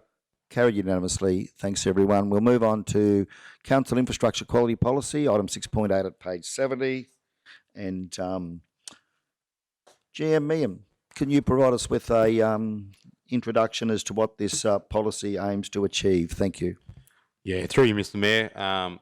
What the policy is in relation to our ISO 9001 certification. So council currently carries third-party certification to enable it to undertake works on behalf of Transport and Main Roads. And that's in relation to both RMPC and RPC works. The policy is basically largely in line with the previous policies. We are currently third-party certified and have been for a number of years, even prior to my time at council. The policy was due for review. It was presented to an earlier meeting, and I believe it was Councillor Shoemaker who asked for some KPIs to be added in relation to that. So I'm just scrolling for the page. We went back and had a discussion with our auditor, and also internally in line with some of the changes that we're making, and we've introduced a number of key performance indicators under 3.2 in relation to maintaining our accreditation, also in relation to reviewing our improvement action requests. So if we have a non-conformance, whilst we may not be able to resolve every issue, but the idea is that that we have a 90% completion within 30 days, that actually makes its way through to the management structure for acknowledgement. undertake our audits at 90%, which we're generally at 100% anyway, and ensuring that we capture all of our documents in relation to the system. And that's going to be probably a key one for us going forward as we introduce a project management framework, that we make sure that we get our documents as we bring them online, and we refresh that project management planning, that we make sure that we bring those into systems. So, and then also review of our process schedule. So part of our audit schedule is that we have to actually go through and review our processes. So if it's for inspection test plans of roads in construction, we make sure that we go through and we do an audit schedule. We actually have a 3-year audit schedule, so we don't review every process through the year, but we review a number of processes over a 3-year cycle, where we go for full certification audit on the 3rd year. So we have a refresher on that every 12 months. This year we're due for a refresher. Well, what do you call it? A surveillance audit would probably be a better word. So adding those in there, I think they're a great starting point for us, particularly as the managers and myself go through to make sure that the system is being utilised, and where we can make improvements. I think it's important for us to look at those and prioritise that. And if we get to them more in a timely manner, that'll allow us to make sure that if there are operational issues that we need to address, then we can go forward and prioritise that for the group as necessary. So, so that's basically for us, Mr. Mayor. I just note that we don't have environmental certification yet at this council. I think that's probably a future thing that we would look to add to, that we have those three parts along with workplace health and safety at some stage as well. So which are under a different ISO standard. So, sorry, Mr. Mayor. Yeah, no, that's great. That's good. Yeah, thanks very much, General Manager. Yeah, so just when you talk about RMPC works, RMPC and RPC works, I think I understand what the RPC is, but the RMPC works that this policy applies to, for the benefit of the community and council generally, bit of an overview as to what services are actually covered by this policy under the RMPC works category. Yes, so through Mr. Mayor, so 2 types of work that we do for main roads, RMPC, which is a road maintenance performance contract, which is your maintenance on the state control network. RPC is probably probably got a little bit of age on me. It's actually got a different name now, but it's essentially construction works for main roads. So if we're building Baillie Road or whatnot, so what you have to do those works for the state, you must be a quality assured provider to be able to compete for those works. And the reason for that is it's not so much how you do the works, it's complying with your contract specifications. So the quality policy doesn't tell you when you fix or whatnot. It actually makes sure that you have systems in place that you comply with your policy and, the performance contracts of that. So if main roads say that you must inspect the road, so part of that certification is that I have to demonstrate compliance with that. And if I fail to inspect a road for some reason, the system is designed to pick up a non-conformance to say that we didn't meet that. So it's brought to the attention of management in that space. Particularly in relation to construction works is probably your biggest one. Main roads are very, and I can understand why, very particularly that they have a quality assured contractor delivering works on their network. And it's not just us, that applies to any person who is a contractor for main roads. So if you're building the Rogers Drive roundabout, whether you're us or you're a local contractor, you need to have you need to be a certified main roads contractor to do that. And the reason for that is that you build stuff to a quality standard in line with the contract, and then you have appropriate systems in place to make sure that you deliver those works in accordance with that contract methodology, if that makes sense. Yep. Thanks, GM. Councillor Shoemaker. Yeah, thank you, Mr. Mayor. I was really pleased to see the KPIs in here, and certainly I think the policy from my point of view looks really good. I just had a couple of questions. One was just in relation to the infrastructure working group. It says the working group facilitate the identification of corporate risks and have the capability and authority to undertake suitable actions to address the corporate risks and take corrective action where required and identify opportunities for improvement so that QMS can achieve its intended results. With that working group, I see there's a big piece here around communication, and I think it's a really important important to note how it's a good approach to learning and our continuous improvement sort of cycle. And I just wondered, with the KPIs and the essence of this policy, how will we record some of our learnings? How will we celebrate our successes? Like, how do we monitor our track record in achieving the outcomes of this policy is probably my question. Yeah, so for me, the one for there would be the improvements KPI. So what that group is, the working group is basically from management down within the works department, and also with some assistance, obviously, is the design office as well. So this also, I'll probably to clarify, this policy is part of our third-party certification, also not just our constructed works, it also covers our design office's ability to undertake works design on behalf of TMR on projects. So what that does is it will be through the improvements there that we actually review them through management. A lot of the policy is not designed to probably report on individual improvement items, but more it's designed to sit over. It's an ISO policy, so it's the actual system itself. What we could look at doing through there is that if we're unable to implement those changes through that system, or well, probably that's probably not a fair way to say it, because we do implement the changes. That's why we're doing the project management system. The biggest one for us, probably, Councillor, to answer is that the improvements are getting viewed by management within the 30 days, and 90% of them are either acknowledged or completed through that process.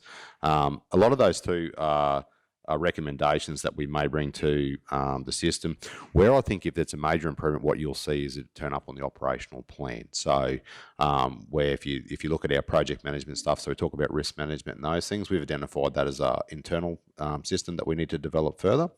And obviously that's turned up on our operational plan for next year to implement that framework, which is probably your biggest successes, I suppose. It's particularly if it's a whole of organisation approach outside of that. So if that answer. Yes, thank you. I think it's I think it's a great approach going forward. I think project planning and management is really important. I love the words across the entire organisation. It should not be siloed. Every department is running different projects, and I think there's all things that you can always learn from other departments and other projects and activities. And certainly I just think the focus on maintaining open communication, having some performance measures, and actually recording how we're tracking, having those constant conversations, I think there's a lot of wins to be had there. So I'm really excited about what that project management framework and that bigger project looks like next year. And I think the policy is a good policy. Thank you. Thanks, Councillor. Thanks, Jim. Councillor Duff.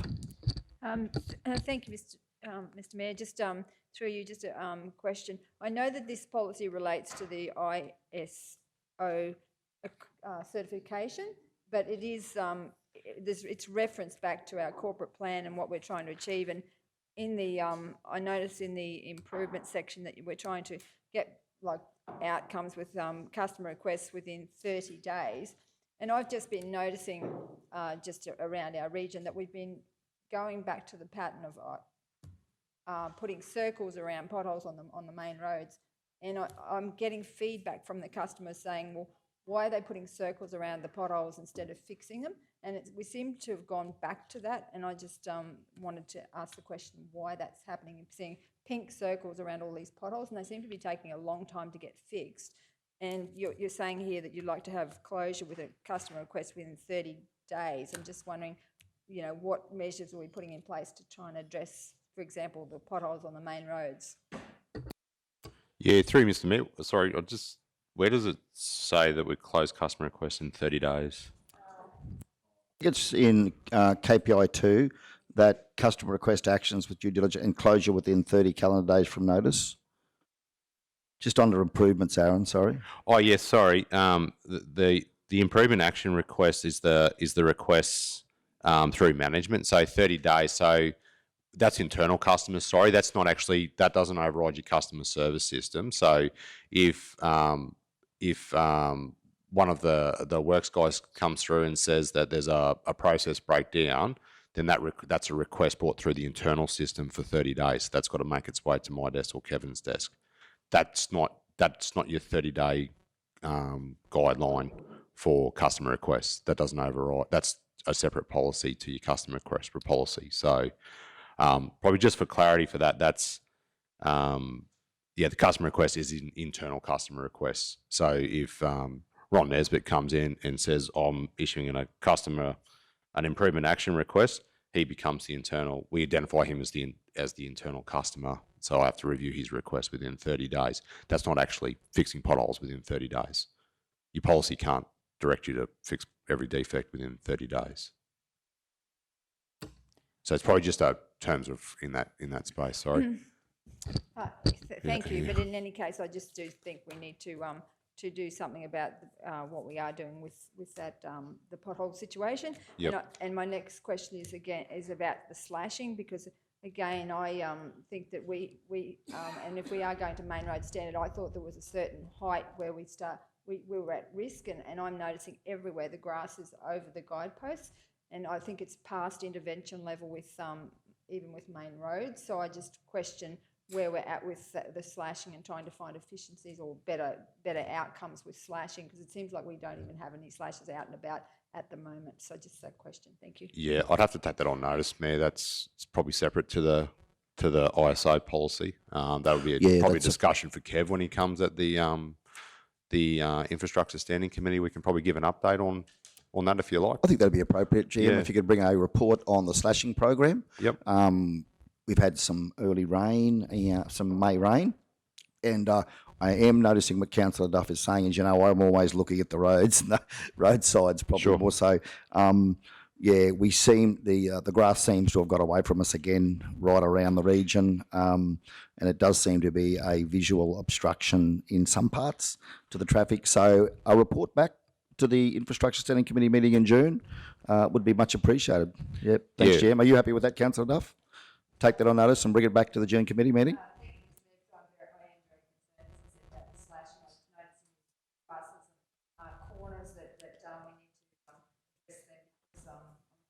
Oh, sorry. Potential accidents. Thank you. Yeah, as I said, I think it's a good point, Councillor Duff. I'm noticing the same thing, GM. So, if you could bring a report back for consideration by the committee, that'd be much appreciated. Thank you. All for you, Councillor Duff. Nothing else from you before we go to Councillor Henshin? Thank you, Mr. Mayor. Thank you. Councillor Henshin? Thanks, Mr. Mayor. Just quickly, Councillor Duff, in the miles I've done, and last week, in the last 10 days, we've had anywhere from 20 to 120 mils of rain. So I think, again, the slashing program, yes, the grass has, but I can tell you, I've seen slashes out in that end of the world frantically trying to get on top of it. So it is happening. Thanks, Councillor Henshin. Other councillors on the policy? Otherwise, we'll put that up, that the committee recommends to council that the South Bennett Regional Council Infrastructure Quality Policy, Statutory 029, be adopted as presented. Do we have a mover? Thanks, Councillor Shoemaker. Second, Councillor Froeloff. Thank you. Those in favour? Carried unanimously. Thank you all. 6.9 at 79 is the Trace Wade Management Policy. Council, the recommendation is to the committee that the committee recommends to council that South Bennett Regional Council Infrastructure Quality Policy, Statutory 029, be adopted as presented. Oh, sorry, that should say Tradeway, shouldn't it? I should be watching what I'm reading there, Linnell. Thank you. Yes, South Bennett Regional Council Trade Waste Policy number 036. We're just going to fix that up. So just a bit of a typo there. Nothing to worry about. Trade Waste Policy 036 be adopted as presented.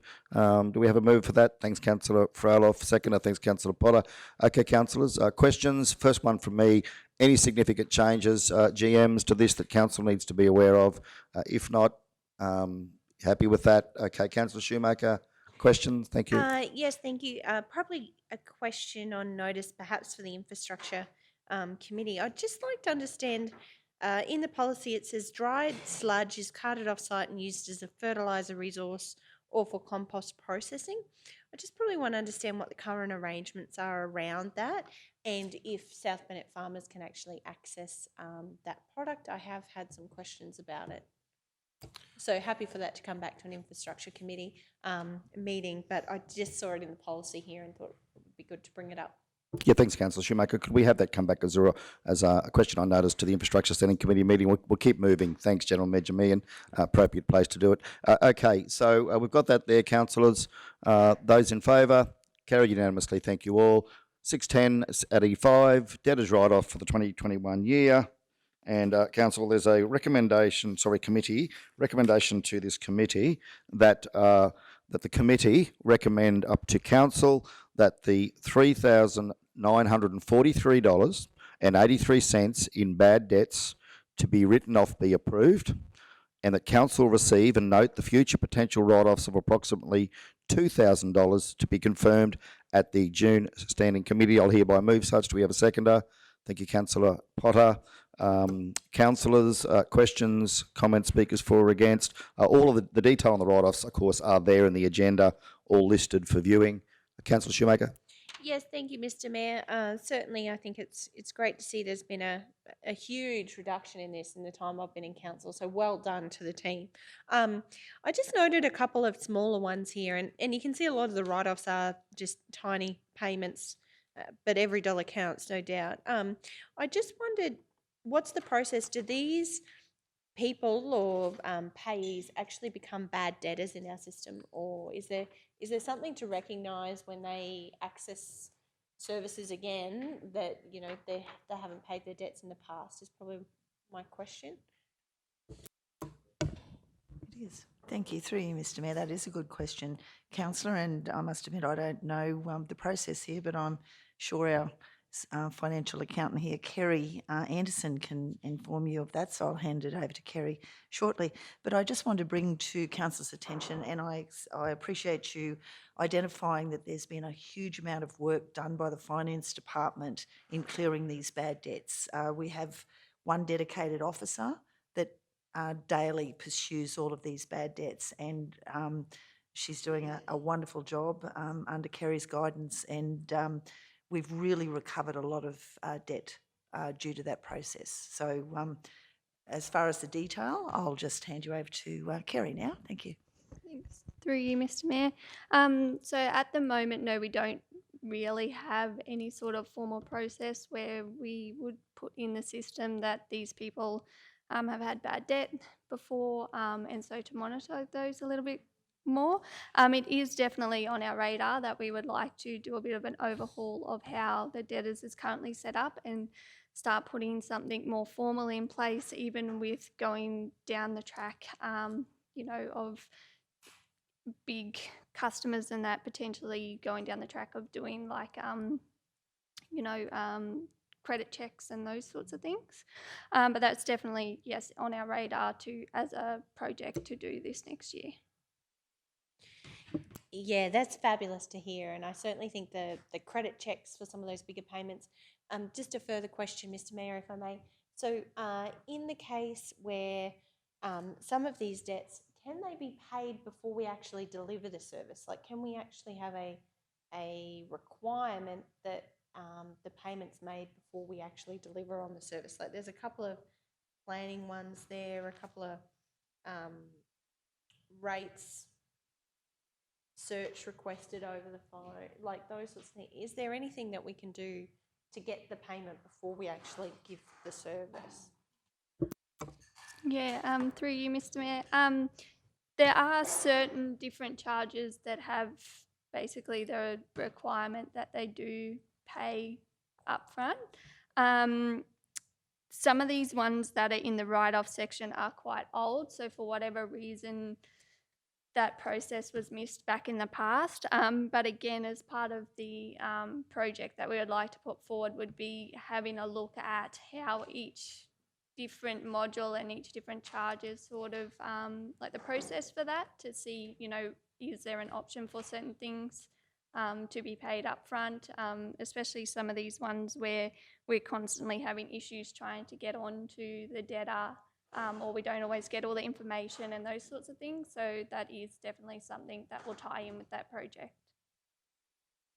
Yeah, thank you. I think that's a great outcome. Particularly some of those like trade waste things.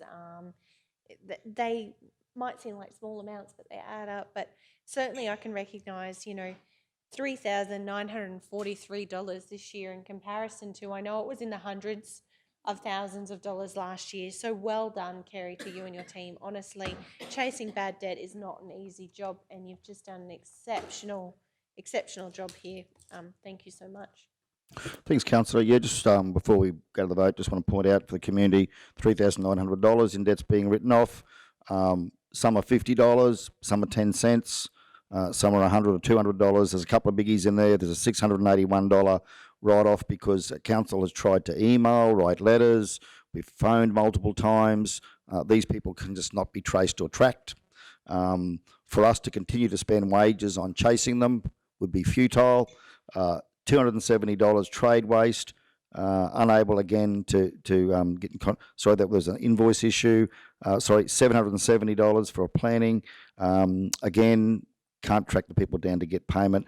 A couple of biggies there for trade waste, $750 and $270, where the business has actually ceased. They're no longer in business, and we've been able to recover. So, GM Jarvis, we might wrap up there if we can. But did you want to add anything quickly? Just a quick comment there, through Mr. Mayor, is that also the debts weren't pursued prior to this, and the statute of limitations on a lot of them had already expired. So, that's why we're still recovering from that. Yeah, thanks, GM. So, look, it would be an appropriate use of ratepayers' money, I think, to pursue these debts when there is clearly no scope, very, very little chance of recovering this $3,900. Okay, so put that up. Those in favour, carried unanimously. Thank you very much. Okay, the debtors, that's the debtors write-offs. We'll move now on to 611, councillor attendance at the Australian Local Government Association, commonly known as ALGA, National General Assembly in 2021. So thanks, Mr. CEO, for bringing this forward at my request. We did resolve at the ordinary council meeting in April to send the Mayor, Deputy Mayor and Councillor Shoemaker to the National Conference, which is being held in Canberra in late June. However, unfortunately, Councillor Jones is going to be able to now attend. And I suppose, just a bit of background here to the committee, that left me a little bit concerned that this is a really important opportunity for us to gain a really strong understanding as to what's happening nationally around local government, but also to, as I'm sure more experienced councillors would tell you, it's an opportunity to get face-to-face with ministers, key decision makers, and put forward a case for the issues that are facing our council, advocate for the needs of our council.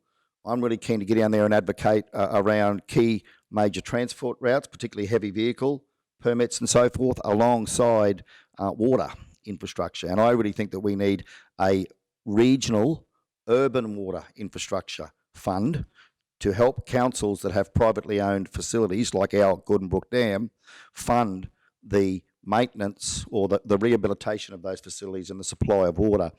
My concern with not having Councillor Jones with me, and with all due respect to Councillor Shoemaker, I know you'll be a very good advocate in attending, but my concern was that strength in numbers and to advocate strongly. I'm not wanting to spend the money on three of us going. It'd be probably easier if just the two of us went. But I was, and for no other reason that Councillor Duff's had a lot of experience in this space like Councillor Jones, I was going to put to the committee your thoughts about if I was to nominate Councillor Duff to go because of her obviously historical political connections with the current federal government, and also Councillor Duff's, I suppose, experience as a councillor in advocating for funding. It's not a space that I'm as experienced in. I don't know about you, Councillor Shoemaker, but look, I just want to put that to the committee for your thoughts. Happy either way, but that would be my recommendation, that Councillor Duff also attends, as I don't think you're attending, Councillor Duff, any other this year other than the Bush Convention. Is that right? Yes, that's right, Mr. Mayor. Yeah, so look, happy to hear from councillors. Look, I'd like to give other councillors the opportunity to go to Alga, and perhaps next year we can do that. But just this year, I'm really concerned that it's a key year for us to advocate strongly for water. And if we can go down there with a team of three of us to get in there and really, really push the case strongly, I would like to not miss that opportunity. I think it's a really strategic, important opportunity for our council. But happy to hear what the committee's thoughts are either way. Councillor Shoemaker? Yeah, thank you, Mr. Mayor. Look, certainly not against it. I'm sad to hear, Councillor Jones, you can't make it. Yeah, no, I understand. I did raise, when we talked about this, the prospect of one of our senior managers coming along to support us as well. And I just wondered if that was something that had been investigated with the CEO being unable to attend. Just having that, certainly when you're talking about urban water security and regional freight routes, I think having that on the ground knowledge, with all respect, would be really helpful. So I just wondered if there was any progression with that. Thanks, Councillor. Discussion stages early. There's been no commitment to send anyone on staff levels. Without the councillor allocation of places actually doesn't impact whether the senior member would go or not. We come out of different, simple as it sounds, we come out of different buckets. So so progressing that, but without finalising. The reason we dropped it on today rather than waiting till next week as well, we'll need to finalise arrangements because accommodation is getting very, very tight down there. So if council chooses to send someone, that's fine. There is allocation in the council professional development accommodation budget still, so there is no budget impediment. It's just really a decision of how many councillors you'd like to send. Other councillors, what are your thoughts? Keen to hear what everyone's thinking on this topic. Councillor Henson? Yeah, look, and again, disappointed at Councillor Jones, but understand that we all have commitments at different things that take us away from some of our commitments, and that's disappointing. But I think with the Mayor, yourself and Councillor Shoemaker, and early in our term, you worked very hard and diligently on, trying to secure water in the Balliol Weir and that process. So I'm extremely happy and confident for the Mayor and Councillor Shoemaker to attend. I think you'd represent our council excellently in that department. Yeah, thanks, Councillor Henson. I guess it was more the political advocacy side. I think we technically understand what we've got to do. But politics and conversations with federal ministers is a space that one has to manage carefully, articulately, and certainly requires an appropriate level of experience. Would probably be my only case that I would put forward. That's the honestly only reason I'm suggesting that Councillor Duff may be able to add value to this. It's a big issue for us. Otherwise, we'll be looking to have to fund some of these things if we don't get some support from the federal and the state government. But anyway, other councillors, Councillor Jones? Yeah, Mr. Mayor, I just want to apologise to our chamber for not being able to attend. For the people out there that don't know, my wife's had an accident in the last week and a half, and all my children are away and whatnot, and I haven't got any other support crew around me to help me, and my wife's got to be taken down to Brisbane for further follow-up checkups and all that. So I'm an unknown quantity, and that's the reason why I'm not attending. I would have loved to have attended with Councillor Shoemaker, and I certainly take on Councillor Henson's views with the work that Councillor Shoemaker's done. So I just want to apologise to the chamber and the region for not going down there, but they're family reasons, and I'm happy with whatever the chamber decides on who goes and who doesn't, whoever you send.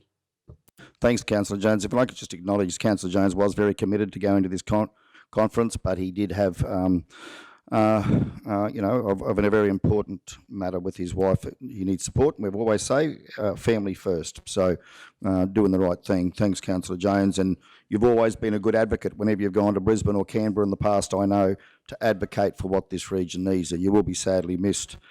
Councillor Potter. Thank you, Mr. Mayor. I think Councillor Duff going in Deputy Mayor's place is probably a fairly good idea. If you're able to secure individual meetings with particular ministers while you're down there would even be more beneficial. So yeah. Yeah, thanks, Councillor Potter. Look, I'm probably asking the committee to support me here. I really would feel more comfortable if Councillor Shoemaker and I had Councillor Duff's support. But again, I'll understand if you think differently. Councillor Shoemaker. Yeah, certainly, Mr. Mayor. Look, I welcome the opportunity to spend some time with Councillor Duff and at the conference. I just do think, though, when you're talking about appropriate levels of experience, every councillor here brings a different level of experience to the table. And certainly. Oh, Councillor, can I intervene, please? I Yeah. wasn't my. Can I intervene? I probably.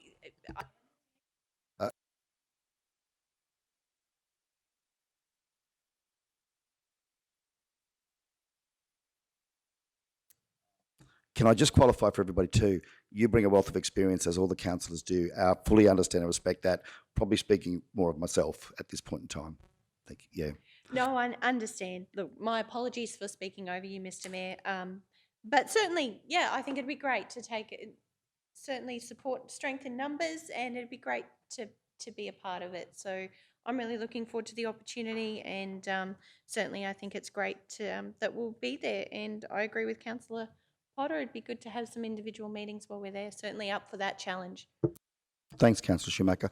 Other councillors, thoughts or views on it? If not, we'll get it dealt with. Okay.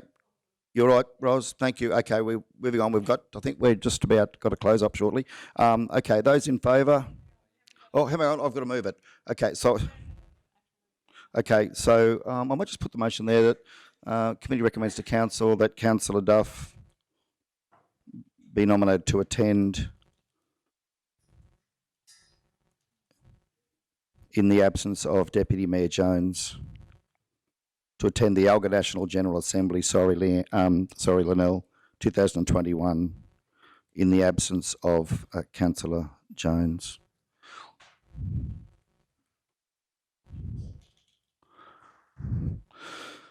Right, so I'll move that. Do we have a seconder at all? Anyone want to second it? Thanks, Councillor Shoemaker. Those in favour? Carry unanimously. Thank you all. Okay, now I think we were due to close at 11:45 because we've got a special event with the what have we got that, Mr. The small business? Mr. Mayor, if I may, could we bring forward 7.2 and just deal with that? That's the with the signing that's about to happen. That's the report that's relevant to the next activity. Thanks, Mr. CEO. If that's possible, please, with the leave of the chamber. Sure, Mr. CEO. I now move that we bring forward 7.2 to the next item on the agenda. Do we have a seconder for that? Thank you, Councillor Froloff. Those in favour? Carried unanimously. Thank you all. So 7.2 is at page 92, and recommendation is there that that the Small Business Friendly Council Charter update report be received for information. I'll now move that. Do we have a seconder?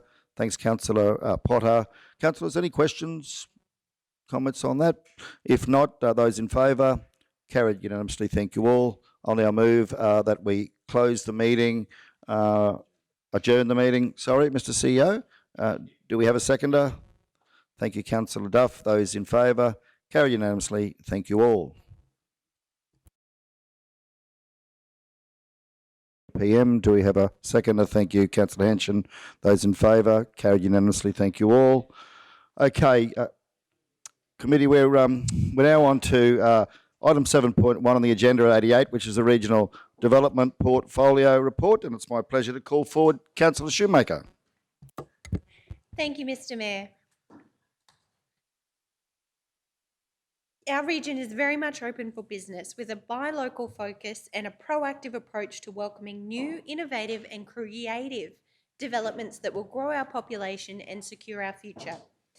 We absolutely will be the next growth story, and I welcome the groundswell and big picture thinking brought by the release of the draft Regional Development Strategy. Over the past month, I've been scheduling a series of meetings with both Mayor Otto and Councillor Jones to discuss the draft strategy with several key stakeholders in our region.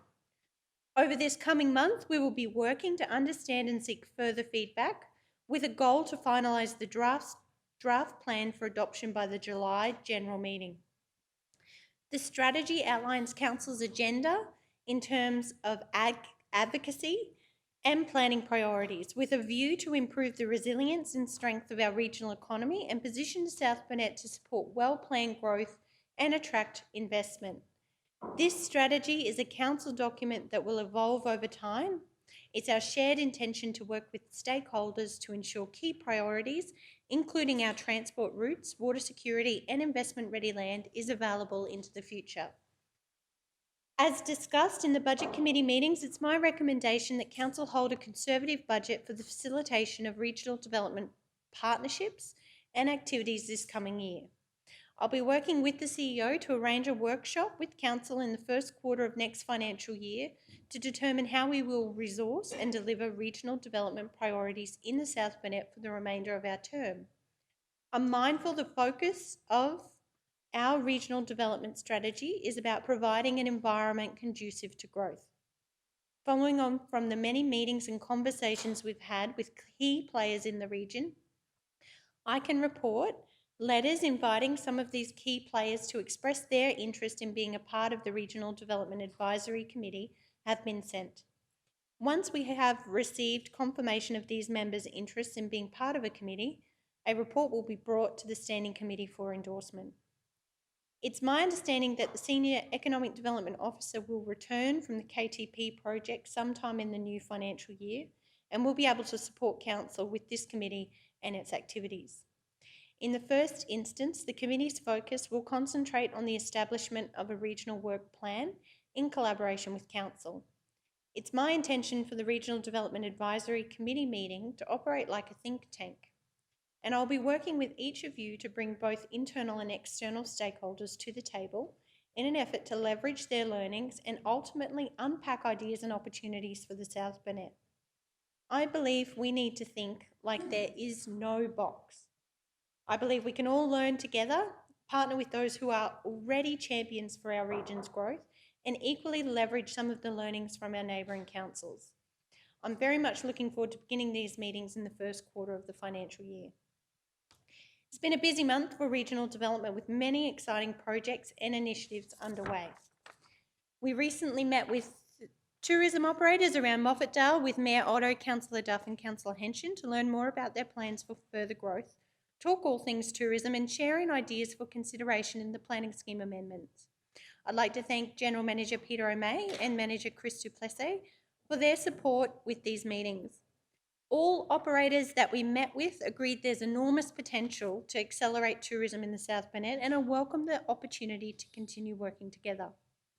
Council recently met with Visit South Burnett and received a draft copy of their regional tourism strategy, which VSB has termed as the next evolution of destination management, striving to deliver a clear direction for tourism and events to its stakeholders, focusing on the actions and resources required to create a sustainable and competitive tourism destination. The strategy document states that South Burnett Regional Council is a targeted partner, although along with neighbouring RTOs, LTOs, state and federal governments, with a view to increase the value of tourism.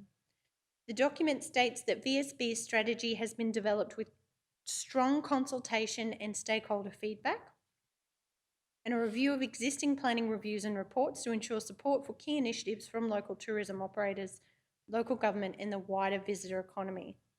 While this was the first time any councillor had seen the draft, I understand from the conversation Council had with VSB Chair Jason Kinsella and the committee members that the draft strategy is yet to be tabled with VSB members or the broader tourism community. VSB will be invited to pitch their 21-22 partnership proposal and provide a report on their achievements and evidence of this to Council for consideration in the first quarter of the next financial year.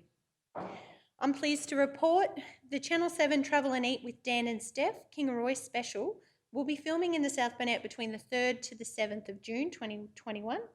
I understand Dan and Steph have been reaching out to various growers and local food manufacturers and will be showcasing all the region has to offer. I'd like to thank Council for your support of this initiative and particularly thank Tracy in the Executive Services team for all of her help in bringing that to fruition. I've also been working with the Department of State Development, the KTP team and KCCI along with Councillor Potter, sorry for not including that in the report, to investigate potential funding options that could support a facade improvement program in the Kingaroy CBD. Both Rockhampton Regional Council and Ipswich City Council have had similar programs. While there aren't any current funding programs that align with the objectives discussed, we will continue to progress these conversations and look to understand how other regions have been successful with this style of program, with a view of bringing some options to Council for consideration. As part of Council's membership arrangements, I've been working with Drive Inland to promote drive tourism in the South Burnett and would like to thank the media team who have prepared a communication plan showcasing all there is to see and do in the South Burnett. The Drive Inland platform has an extensive following and it's great Council is leveraging that audience to lure visitors to our region. Mayor Otto and I recently met with Southern Queensland Country Tourism to understand more about their activities to promote our region and support visitation. I was to be travelling to Toowoomba this afternoon after this meeting to meet with the SQCT team and its other member councils and Minister Hinchcliffe. However, unfortunately, due to our budget meeting, I'm no longer attending that, but we'll be making arrangements with the Mayor to meet with Minister Hinchcliffe at a later date, along with Southern Queensland Country Tourism. We also recently met with Parkside Timber Division's dry mill manager with Mayor Otto, Councillor Potter and Councillor Duff, and it was great to take a look firsthand at the operations in Wondai and understand more about Parkside's contribution to our local economy. They're a major employer and their innovative practices have seen them really maximise timber production and limit any potential waste product. I understand the technology used in the mill is rarely seen in hardwood green sawmilling as it focuses on cutting to order for their customers. We toured the dry mill facility, which houses world-class technology and produces hardwood decking, flooring, cladding, F27s and decorative timber.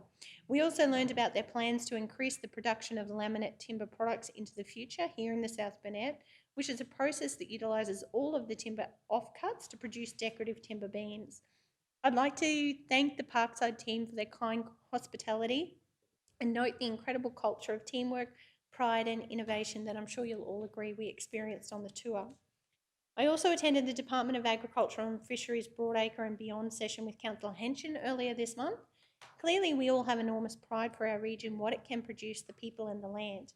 Agriculture is an integral part of our region's identity and our economy. However, the industry is somewhat vulnerable and unpredictable without water security. Fluctuating weather and decades of below average rainfalls and the broader impacts of climate change fed a conversation about where we're at and where we could be into the future. Keynote speaker Cam Nicholson, an agronomist from Nikon Rural Services in Victoria, discussed making major change-based decisions in agribusiness. Professor Mark Howden, Dr. Chelsea Jarvis and DAF Senior Extension Officer Damien O'Sullivan presented information about climate variability and explained how to understand the climate data available. These conversations linked in with our previous meetings with the Bundaberg Growers Association and our efforts to understand what further diversification options may be available for agriculture here in the South Burnett. Earlier this month, I also travelled to Gympie to participate in a Trade and Investment Queensland event that partnered with Deloitte to understand further growth and investment opportunities for business in Queensland. I learned about the importance of investment readiness and took home several key learnings about how to enable an investor to understand the wider industry dynamics and competitive landscape on offer in the South Burnett, to develop a deeper understanding of what our region has to offer, and to maximise growth opportunities that are credible and achievable. A key focus for the year ahead will be working closely with the Department of State Development and our planning team to create an investment prospectus and promotional campaign to attract further investment to the South Burnett. I'd also like to note that Baido is available to offer support, advice and assistance to those businesses in the region who may be interested in some of the recently announced state government funding opportunities that include Small Business Boost grants expected to be open late July 2021, available to operators in the South Burnett who are focused on efficiency and productivity through organisation development and upgrades such as automated software and CRM systems. This program may be of interest to those seeking to leverage digital connectivity, potential benefits made possible by the Kingaroy Transformation Project. Business Basics program is to be released on the 31st of May 2021 with $5,000 funding assistance focused on supporting startup businesses. Program eligibility is yet to be released, but we will get some information out as soon as we have it available. As always, I'm working with various stakeholders to identify funding opportunities as they emerge and look forward to working with the Regional Development Advisory Committee to help create a pipeline of shovel-ready projects that will help our council to invest in projects that will support the growth and prosperity of the South Burnett. In looking ahead, it's important to note that we are continuing our regional development journey from a foundation of strong investment over these past 5 years. South Burnett Regional Council's gross regional product was $1.94 billion in the year ending June 2020. In closing, I'd like to share some examples of how our advantageous regional location has been clearly enhanced by cost-effective access to available industrial land, commercial opportunities, and available workforce. Projects that make up our strong investment pipeline include $97.8 million value of building approvals in 2019-20, $3.5 million retail development project, which is coming to completion, nearing completion, with other major retailers looking to establish themselves here. $92.5 million new Kingaroy Hospital, $6 million tourism precinct, development at Dusty Hill Winery, including a brewery, distillery, underground cellar, motel and accommodation cottages currently under construction. $24 million Prodeco Oils, recently named Plenty Foods expansion, currently under construction. $13.9 million Kingaroy Transformation Project, currently under construction. $14.55 million sale of the Bunnings building in Kingaroy in 2019. $120 million Swickers redevelopment and expansion, and the $850 million Coopers Gap wind farm. What is clear is that while we are an agricultural region with an ideal location and diversified economy, we are well placed to attract further investment, businesses and residents who value an affordable and quality country lifestyle, and I welcome the opportunity to continue working together. Thank you, Mr. Mayor. I'd like to move that my report be accepted. Thank you, Councillor Shoemaker, for what's a very comprehensive and uplifting report. It's absolutely tremendous, and I'll be certainly happy to second that. And thank you for the contribution you made. One of the motivating factors that led me to be in this position today was that I attended a WebRock Economic Forum held in Gympie as a small business owner in the region, going back to 2019. And it was great to see some of our economic development team, Mr. CEO, there, but there was no council representative. There was no councillor in attendance, and we were the only council that didn't have participation. We were the only council that didn't have a presentation on that day. And I come back and thought, wow, this just isn't good enough. And I make that point because the energy that you have brought to this space, I'm very pleased that this council chose to give you a concentrated focus on economic development, now called regional development, because Councillor Shoemaker, I'm not saying this to be kind, but in all fairness, the energy you've brought to this space has completely reforming the way in which this council deals with and approaches economic development. And that report and the body of work you've done there in networking, building the strategy, bringing together the stakeholders across the region, stepping outside the region to find out what other regions are doing is absolutely tremendous, and I applaud you for that. Thank you very much. Yeah. Councillors, others wish to speak in relation to the report? Thank you. Thank you, Mr. Mayor. Yeah, I'd want to endorse what you've said. I think that Councillor Shoemaker has got plenty of energy and a fantastic report. I just also want to flag the manufacturing grant for Wide Bay Burnett, and that's one that actually the expressions of interest closed tomorrow, but there's up to $15.5 million, and Protocol was a recipient of that particular one last round. So I just want to flag that particular one too. Yep. Thank you, Councillor Duff. Councillor Shoemaker, thank you. Yeah, thank you, Mr. Mayor. And certainly I think I follow all of the ministerial statements as they come out, but there are so many, and particularly at the moment, it does really highlight the importance for me, as soon as we get that Regional Development Advisory Committee on the ground, really understanding what are the opportunities for these grants so that we can get better at connecting the dots. You're absolutely right. There are so many opportunities out there. They're filling our inboxes daily. The ministerial statements coming through at the moment are insane. And I think certainly once we have that committee formed and some boots on the ground, I really do hope, I know Baito's been doing an exceptional job carrying the flag for the South Burnett, but I do hope we can, as a council, do more in that space, definitely.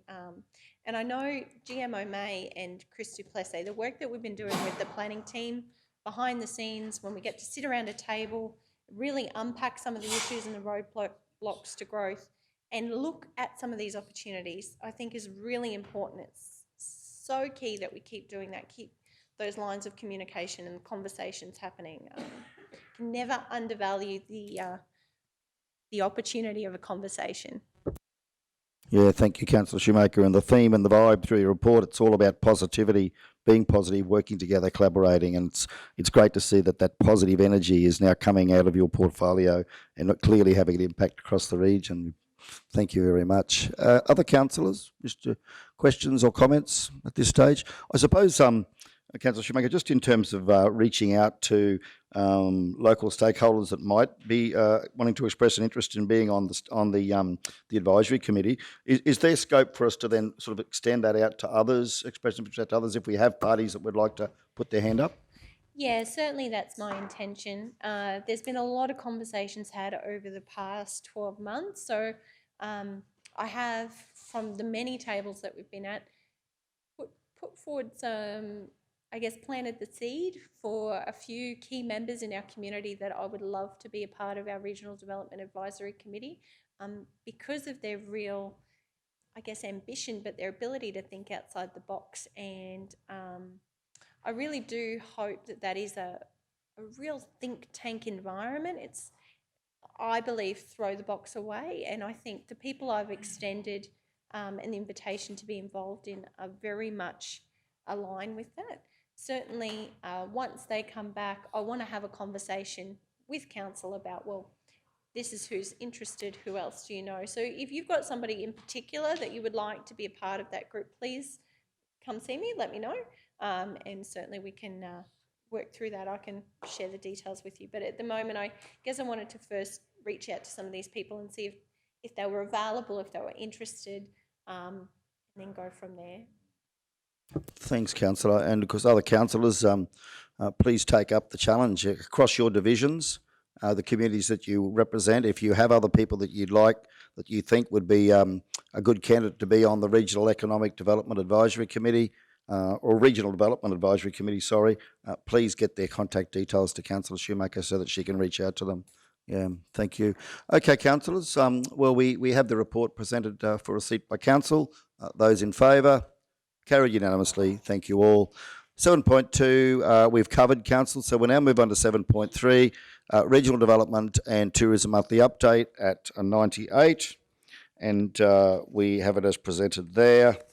And we might just go into a conversation around that, being in the committee format. Councillors, questions, comments, observations in relation to that? There's some good data and information in there. Councillor Duff, thank you. Just wanted to say about the we've just we're celebrating the volunteer week, and just wanted to flag all the volunteer numbers in some of these visitor information centres. Yeah, I think we need to put a shout out for the current volunteers, but also to look out for more volunteers, because I think they're waning, and some of them are yeah, we're. I know that yesterday when I was in Mergen, they were Stacey was concerned about, you know, the lack of volunteers, and so we just needed to thank the volunteers for the wonderful work they do for us, and yeah, hopefully we can get some more on the ground. But that, yeah, so that because yeah, they are we can't, our council, as everyone would know, can't operate without our volunteers. A lot of those visitor information centres rely wholly and solely on our volunteers. So just wanted to say thank you, and yes, please spread the word and get some more volunteers on the ground. Thanks, Councillor Duff. Councillor Shoemaker. Yes, thank you, Mr. Mayor. I certainly agree with what Councillor Duff has to say. And I was very disappointed I couldn't make it yesterday to the morning teas to acknowledge our volunteers. Unfortunately, my son was unwell, but it really is important that people are registering their interest to be involved. We really do need, and I've been pushing the tourism industry and certainly Visit South Burnett for some time now around the fact that we really need tourism operators too to come in and be a part of our visitor information centres. So, it cannot happen without people there keeping the doors open. So certainly I agree, we need more people putting their hand up to volunteer. It can bring a lot of meaning to a person's life, the friendships and connections that you create. But also, I'd really love to see our tourism organisations get on board and start to come and spend some time in those centres. I couldn't encourage them anymore. I just wanted to point out a couple of insights out of Southern Queensland Country Tourism's report there around tourism sentiment. They're capturing a lot of data, which I know this council has seen. Peter Homan's been here and talked us through the data on a number of occasions, but it just, a couple of highlights, if I may, Mr. Mayor. Certainly, our tourism sentiment score. So this score is categorised based on all online conversations related to the South Burnett. It's a formula to provide us with a single metric that articulates our destination's performance in driving online word of mouth. And at the moment, our tourism score is sitting at 28%. So we've got 60% of people saying, yes, our destination is great online. We had 2% of people, 2% of conversations negative, detracting from our destination. And when you times that by the multiplier, it gives us a score of 58.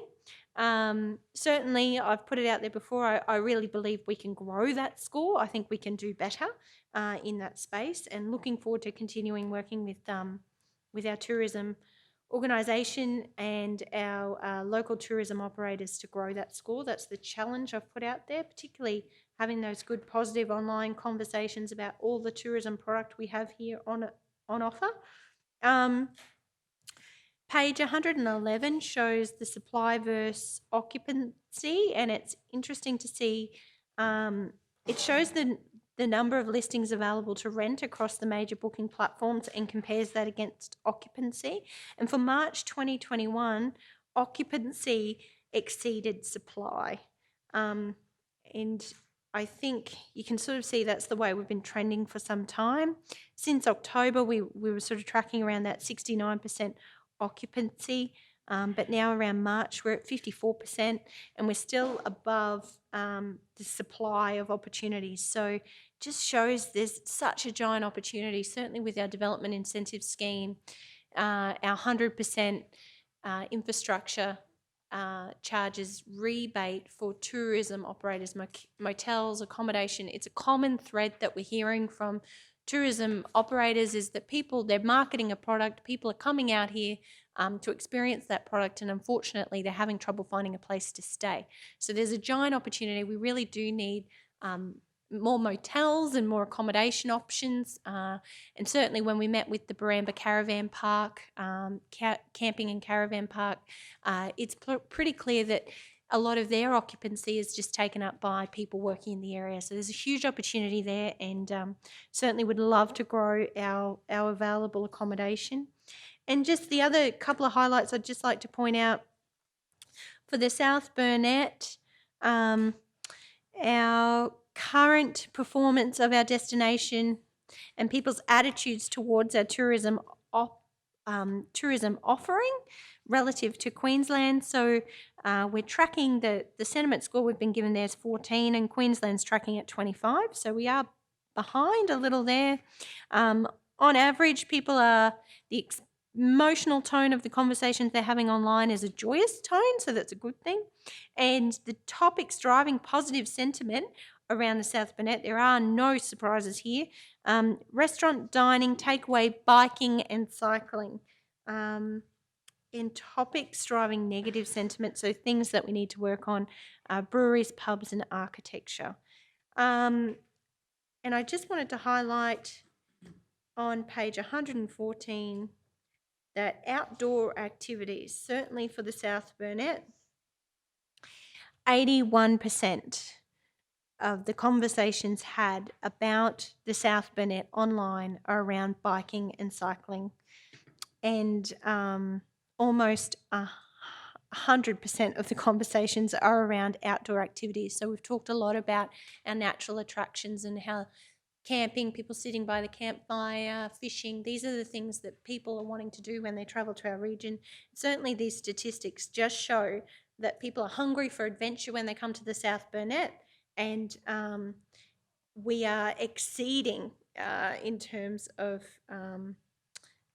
that option here in the South Burnett. So they're just some key stats, and certainly I look forward to that tourism development strategy that Visit South Burnett has compiled, and how we can put a concentrated effort toward actually raising the bar on some of these things, certainly growing those sentiment scores. I believe we can do much better. Thank you, Mr. Mayor. Thank you, Councillor. It's interesting, isn't it? Nature and adventure tourism's right up there, isn't it? And food. It's all about adventure tourism and food, isn't it, at the moment? And tourism. Yeah, it's really good to see that data coming through from SQCT. That's a real advancement in the information that we're now getting. So it's wonderful. Thank you. Yeah. Other councillors, any other comments, questions on the information provided on the monthly update? Okay. If not, we've got a recommendation that it be received for information. We have a mover. Thank you, Councillor Shoemaker. Second, and thank you, Councillor Potter. Those in favour? Carried unanimously. Thank you all. Okay, we've now got the 7.4 is the South Burnett Regional Development Strategy 21 to 26 community consultation update at 1:25, and Mr. CEO and Councillor Shoemaker, might get you to give us a run through on that. Councillor, want to go first? Yeah, thank you, Councillor Shoemaker. Yeah, thank you, Mr. Mayor. I think this has just been put in just to remind everybody that we are undertaking community consultation on the draft strategy that's been brought forward. We've got a meeting tomorrow with the Kingaroy Chamber of Commerce, and we've extended a number of invitations to a number of different groups and also individuals. And there is a feedback form available on Council's website along with the draft strategy. There are copies in our libraries. So really it's about trying to get that feedback, and certainly a lot of the conversations I've had over the past month and will continue to have is about getting that on the ground feedback so that we can ensure our strategy is right. As I've said before, it's not perfect and it shouldn't be. It's a place to start. We're on a journey here. I think the regional work plan will really put some meat around our strategy. But in the first instances, I think the conversations that we've had, and I have to say, just meeting here with the Small Business Commissioner, Marie Adshed, when she come to sign the business charter just before with us and the many community business groups in the region, I was shouting. I was so excited about the fact that she endorsed our strategy here with our local business community. That's pretty amazing. So it says that we're on the right path. By no means are we perfect or we there yet, but it's important to start somewhere. If we don't start somewhere, we won't start at all. So thank you, Mr. Mayor. It's just a report for information. My plan is to have the final strategy to council for the July ordinary meeting. Thank you, Councillor. Mr. CEO, anything to add there? No, Councillor summarised it excellence, excellence, says he racially. But yeah, no, it was, and Councillor was exactly right. It was just put in for information, keep it in front of people's mind, and certainly there's meetings being organised and work to be done.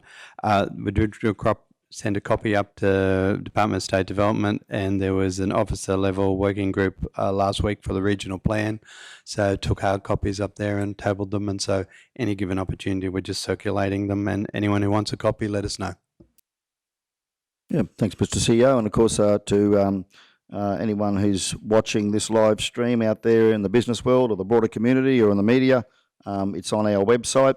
It's out there for community consultation, and we'd really appreciate everyone around the region getting on board with distributing the document, providing your feedback to our CEO and Councillor Shoemaker as we look to progress that to final adoption. It's a really important document that's going to be at the pinnacle of the development of our economic the economic development of our region over the next 5 years as the local government for the South Burnett. So a big shout out to everyone to please come on board with supporting that consultation process. Okay, Councillor Shoemaker, are you happy to move that that be received? Good. Yes, thank you. A second for that. Thank you, Councillor Duff. Those in favour?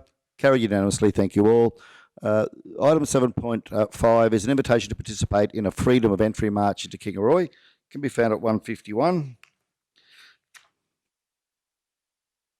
And I'd like to, first of all, just acknowledge and thank Mr. Barry Cross for the work that he's done here alongside the Kingaroy RSL sub-branch, who've now invited our council to extend an invitation to the officer in charge of the Kingaroy adopted Royal Australian Air Force unit at Kabala to ascertain their interest in progressing a Freedom of Entry March in Kingaroy in conjunction with the 100th anniversary of the RAAF.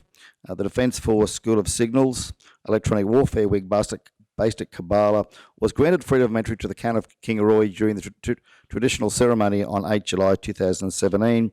The Freedom of Entry Parade is a historic practice dating back centuries. Today, the granting of freedom of entry to Kingaroy would provide an appropriate way to honour the close association of the RAAF with Kingaroy, and the recommendation is that the invitation to participate in the Freedom of Entry March in Kingaroy report be received for information. Do we have a mover? Thank you, Councillor Potter. Seconder. Thank you, Councillor Froloff.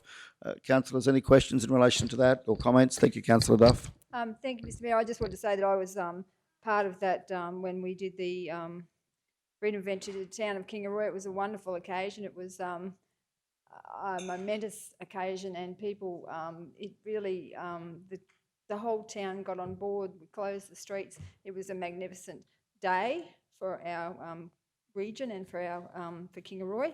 And it's, I just think congratulations to Barry Crosh for keeping that going and now having this celebration of something that's really good. So thank you. Yeah, thanks, Councillor. Other councillors? Okay, if not, we'll put that to the vote. Those in favour?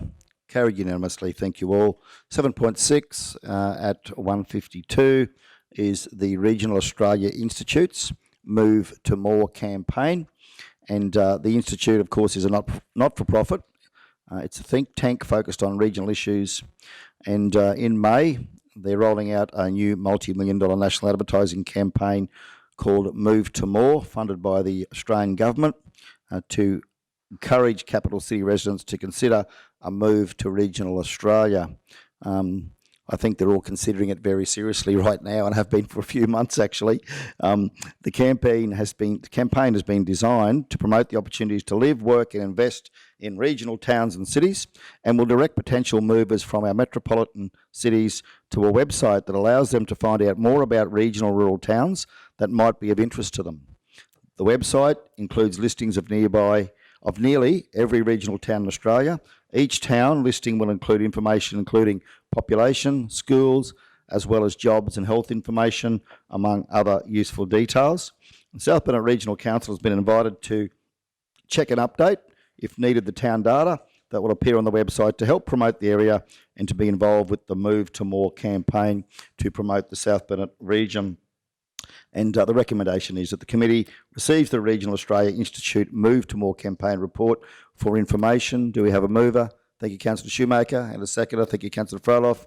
Councillor Shoemaker, thank you. Yes, thank you, Mr. Mayor. I just wondered, just with that resolution, do we need to, or the recommendation, do we just need to add in there that South Burnett Regional Council will be updating the town data available on the website? Yes, Mr. CEO, would we like to add that? Or? We're just receiving the report for information, but there is an action there which is around when the RAI invite local government areas to check and update, if needed, the town data that will appear on the website to help RAI promote the South Burnett area. Council will receive another email with a link to access the form to check and update the details. Just probably really mindful of all the different platforms with all the different information available and making sure that we do put a concerted effort into getting that information right and up to date. So just perhaps an amendment to the recommendation that the committee receives the Regional Australian Institute Move to More campaign report for information and will progress. Well, councillor, if you would like, it's going to happen in any which case. But if you want to put on that notes that council will, I would just be, well, for my 20 cents worth, you can say proceeds to, but the action is already going to be undertaken. So notes the website will be updated in accordance with. Fabulous. Just so the action's captured in our Absolutely. Many lists of resolutions, just to make sure we do follow through with that.